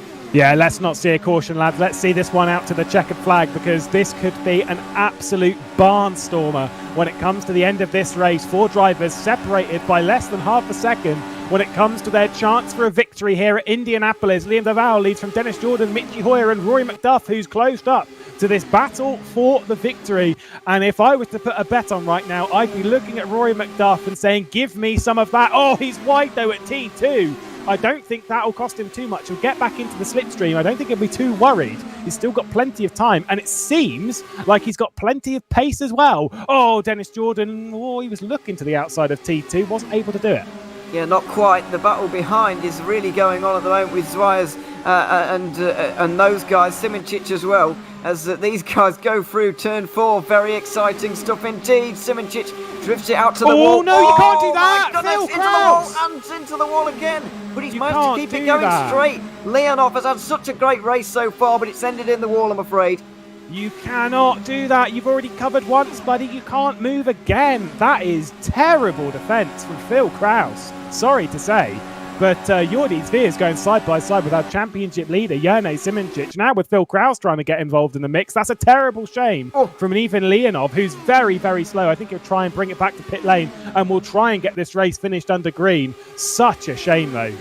Yeah, it really was. And meanwhile, Dennis Jordan has actually retained his race lead. Mitchie Hoyer and Rory McDuff were really close behind on that last straight. They really thought they were actually going to go for it. And now he maybe is. McDuff, once again, the same situation to what we saw in turn 3 on the last lap happens again into turn 1. And it's helping Dennis Jordan. He's just got 7 tenths at the moment. This could be the difference between maximum elation and absolute heartbreak for anyone inside this top 3. You want to finish on the podium in the final race of the season, but the difference that separates it, Rory McDuff overdoing it again. Oh my goodness me. Rein it in a bit. He's just overcooking the corners, and I think with that he's overcooking the front right. He's asking too much of the front right hand side of that car. He is a little bit, and it's preventing him from getting up the order really. He might be the fastest driver in this group. I think Liam Duval is a little bit rattled by the situation actually. I think he's just falling off ever so slightly.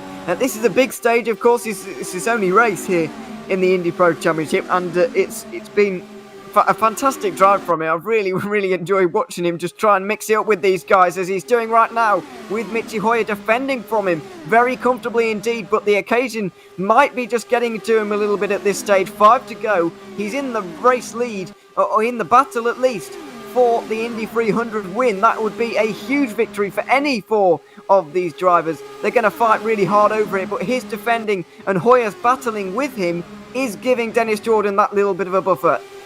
What a prestigious venue to be racing our final race of the season. Dennis Jordan looking for his first victory, his 3rd podium of the season if he does so. For Mitchie Hoyer, he's only had a single podium. That came back in Portland. Obviously, Rory McDuff hasn't had a podium. He's not done a round of the season yet. Liam Duval only did 1 round. It was the start of the season. His highest finish was 14th place. Yeah, absolutely. It's big results for all of these drivers. Big confidence boost, and what a place to do it here at the Brickyard. 4 laps to go. Yeah, it's still on between these 4, but Duval is nowhere near close enough for a move at the moment. He's closing again, but and he's much closer than he was a little bit ago. And I think these 4 are pretty glad to not have anybody else involved in this. 4 is definitely enough for a battle here. So there's weaving going on the straight now. Duval trying to follow Jordan's slipstream. Oh my goodness me! There was an incredible amount of intake of breath there. Hoyer is ever so slightly moving around a little bit on the connection. That's very, very scary for Rory McDuff. That's a terrible shame for Rory McDuff. That is definitely scaring him. It's building a gap. Oh, he does it again. Yeah, no, I'd be... He's got to break the slipstream, though, by getting out of it. Oh, my goodness me. This is high drama here with 3 laps to go at Indianapolis and 3 laps to go in the season. Our final race. Oh, there's another one there from Michi Hoyer. Oh, my goodness. And another one. This is potentially costing Rory McDuff a chance for a victory here. He's got a bit of hardship. There he goes. There's the lag back again. He's just not got momentum to try. Oh, there we go! No. And there goes Rory McDuff. That was always bound to happen. Big crash there for Rory McDuff because of that. And that is a massive shame to see. Fortunately, I think he's going to be okay without actually affecting anybody else's race. But goodness me, that is such a shame to see as we go over 2 laps to go. He's dropping back though, is Michi Hoyer, and this could be big for the championship if his teammate gets involved. Imagine if he lags back into his teammate. I'm sorry, but you've got to give the call to Michi Hoyer to pull off the road. That is unbelievably dangerous. It still is, and now into turn 2. Bill Kraus to the podium. To get him. He's actually on the podium once again here. Now, what's happening with Hoyer, Zwijers, and Simracers? This is terrifyingly dangerous. This is really, really bad. I know it's hard. It's a hard call to make, but Michi Hoyer is likely to lag backwards here into someone else. We are coming round though. 2 laps to go. On to the final lap of the race, the final lap of the season. The battle for the race lead will refocus our way up towards that as Dennis Jordan leads from Liam Duval. This is so important for Evolution to end the season with a victory that's eluded them all the way through the year. 2.5 miles to go. They run through T1 and through T2 unaffected at the moment. For Evolution Motorsports, this could be a championship victory that was denied them in the World Championship against Burst Simplexity Esports. At the moment, it is 1st and 8th. What a drive from Alex Siebel to move up from the back of the order into the top 10. It's pretty tight when it comes to the championship, but when it comes to the race lead, out of 4, finally, the race victory is going to head the way of Dennis Jordan. Boy, oh boy, did it take a long time to get started, but when we did, what a race it was. Dennis Jordan victorious at the Brickyard. That was an absolutely fantastic drive from him as well to take his first race win of the season. Thoroughly deserved. A little bit of a shame, personally, to see Liam Duval not miss out there. He's had a fantastic drive here today. 2nd place, though, and Phil Krause has got a just reward for his efforts on the day as well. A 3rd place, and showing himself to be a very, very fast oval driver indeed. Thoughts have to go out to Rory McDuff, though. Taken out at the very end there. Could have been a podium for him. It could have been a podium for Hoyer as well, but other things got in the way of that. I don't think we can take anything away from Jone Simracers either. He's the champion, of course. It's incredibly tight when it comes to the team's championship, I do believe. But my goodness me, what drama at the end. Jone Simracers definitely in a comfortable position when it comes to the Drivers' Championship. I believe, by my calculations, I'm just going to finish it off, I believe he's won the championship by about 36 points. So he's still pulled out, even with everything that's happened. Even with only 8th place. His lowest finish of the entire season. 8th place. Oh, 5th place, rather. Like, how do you put this man down? Can't. I think the guys back at FSR have been trying a little bit to gear the rules away from Simracers, but whatever you do, you cannot stop a great driver from winning, and that's exactly what's happened here. Simracers is going to get his own moment on the Brickyard to take his championship, of course. You just can't stop greatness, and Simracers cannot be stopped. He is double FSR World Champion, also an IndyPRO champion now as well. Yeah, we'll head straight to our series champion doing donuts on the Brickyard. Jone Simracers. It wasn't another podium. It wasn't an 8th consecutive podium, but it was top 10s all the way throughout the season. What a drive. How was it for you today? Thank you. It was very, very stressful. Um, yeah, I lost all my trust in everyone. So at the end, I just happened to let a lot of guys through because I was just scared that I'm gonna get crashed. So I knew that okay, top 10 is enough, and I just tried to get the top 10. In the end, the strategy worked out. I gained some places on a few pit stops and managed to survive some crazy things happening from behind. I was like rammed uh, into my rear wing. Fortunately, gave me no damage on 2 or 3 occasions. Um, yeah, I'm a bit sad again about the driving the standards. Like, yeah, I'm not gonna say much, but it was not a fun experience, but it's good fun to actually have one, and yeah, really nice series, nice 6 races. So thanks a lot, guys, for organizing this. Had Michi Hoyer tell you on Friday that you had to win the championship because I've already made a video and I didn't really want to remake it. Obviously, now having won yet another championship here in FSR, what is next for you? What's the next mountain to climb? Well, of course, in R Factor 2, there is GT Pro to be won.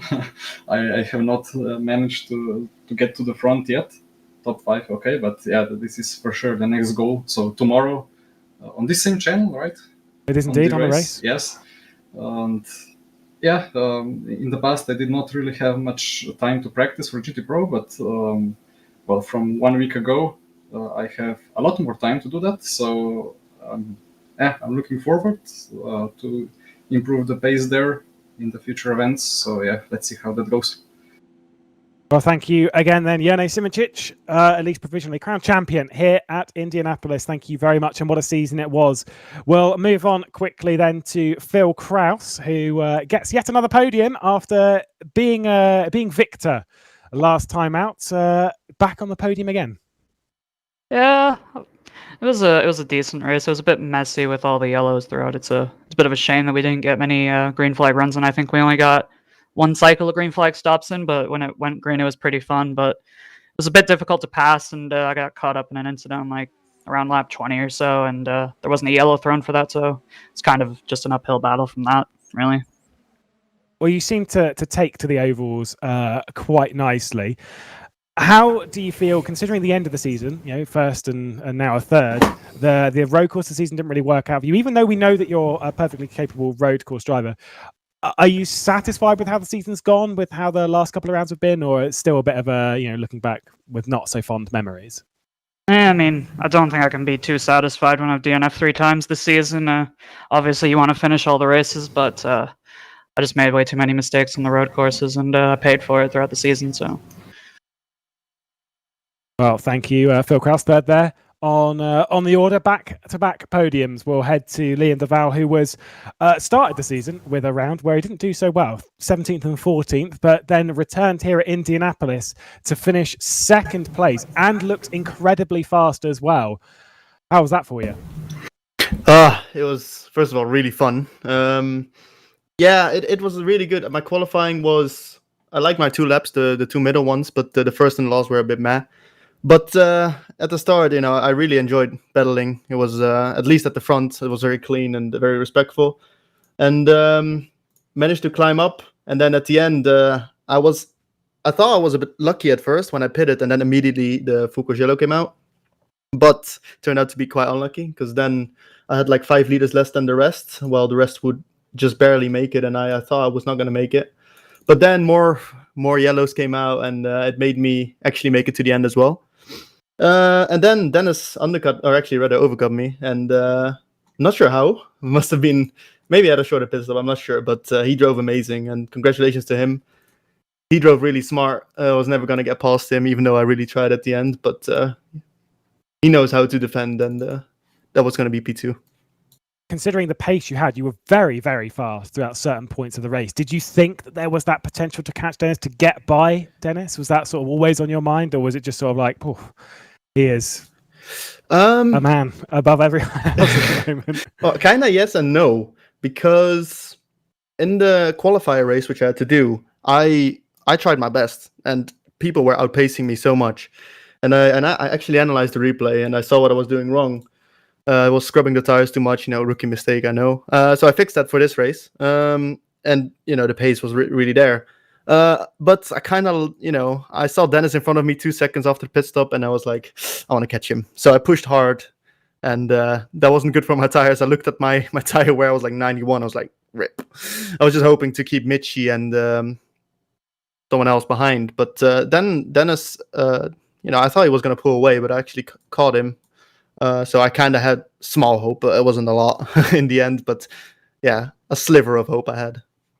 Well, thank you there to the end of our second place. Second to Mr. Dennis Jordan. We'll head to you. Winner here at the Brickyard. The Indy 300 ended the season the way I'm sure you would have wanted to start it back in Indianapolis. But nevertheless, it's nice that it's finally come about. You're absolutely right, Lewis. Fun race. I think we won the team's title. Is that correct? 17 That's awesome. points. 18 points. Awesome. So yeah, couldn't have been much better, I guess. So looking back on your season, as far as my maths dictate, you're third in the championship, I believe. How do you feel about that one? Yeah, I think this was the first race where I didn't make any mistake in the race, so finally got that figured out. I mean, I had a lot of fun. I think this series really, I don't know, like the car is so different to what we are normally driving in all the other series. It was a lot of fun to drive. So even though maybe my results weren't really, great, and I wasn't really satisfied with them, but still, I really enjoyed it.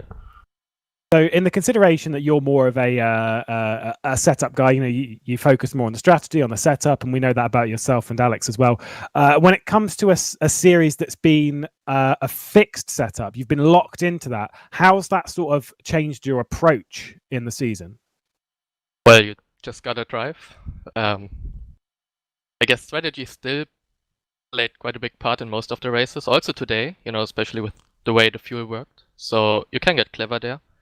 But yeah, I mean, it's can't plan too much with all the cautions. So you're just gonna enjoy the race, have fun, and see what happens.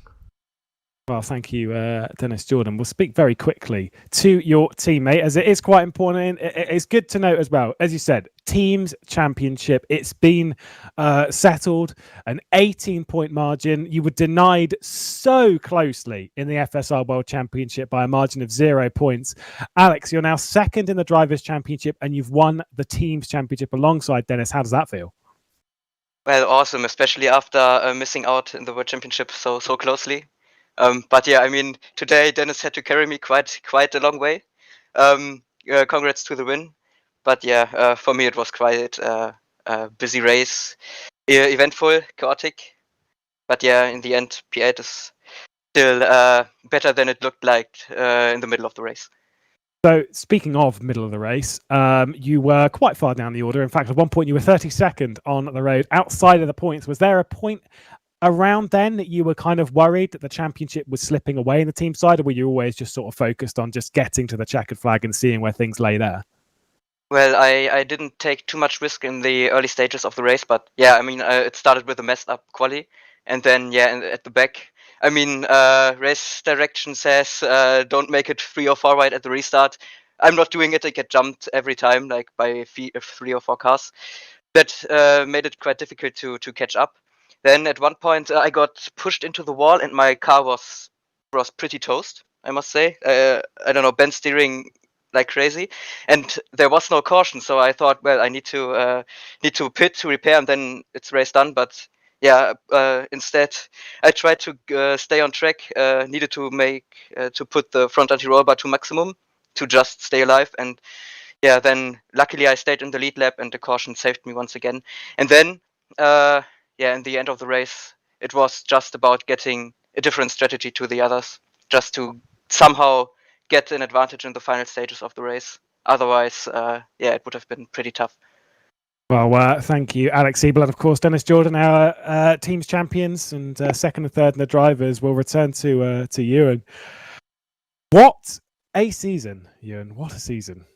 Yeah, it has been a great season. Thoroughly enjoyed covering it. It's been absolutely fantastic so far. I say so far. I don't know why. Because it's over. Unfortunately, there's your finals championship standings. 30 points separate Simracers and Jordan.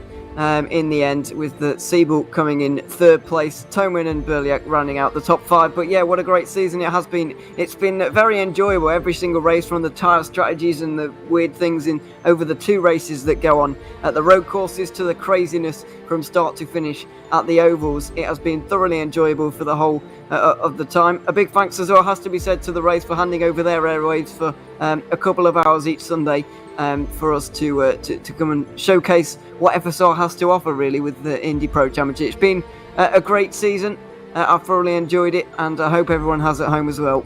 Yeah, don't forget to like the broadcast. Make sure the race are happy to host us anytime soon, because it's been a great season. I've enjoyed it. I'm sure you all have as well at home. And a reminder as well to subscribe to the race. Plenty of content coming up on the channel. Of course, earlier today was the final of GT Pro. There was also Super GT on as well. Plenty on the channel. And of course, tomorrow, as was alluded to by Jene Simracers, you've got GT Pro on here from rFactor 2 as well. Well, with that done, the season is now wrapped up.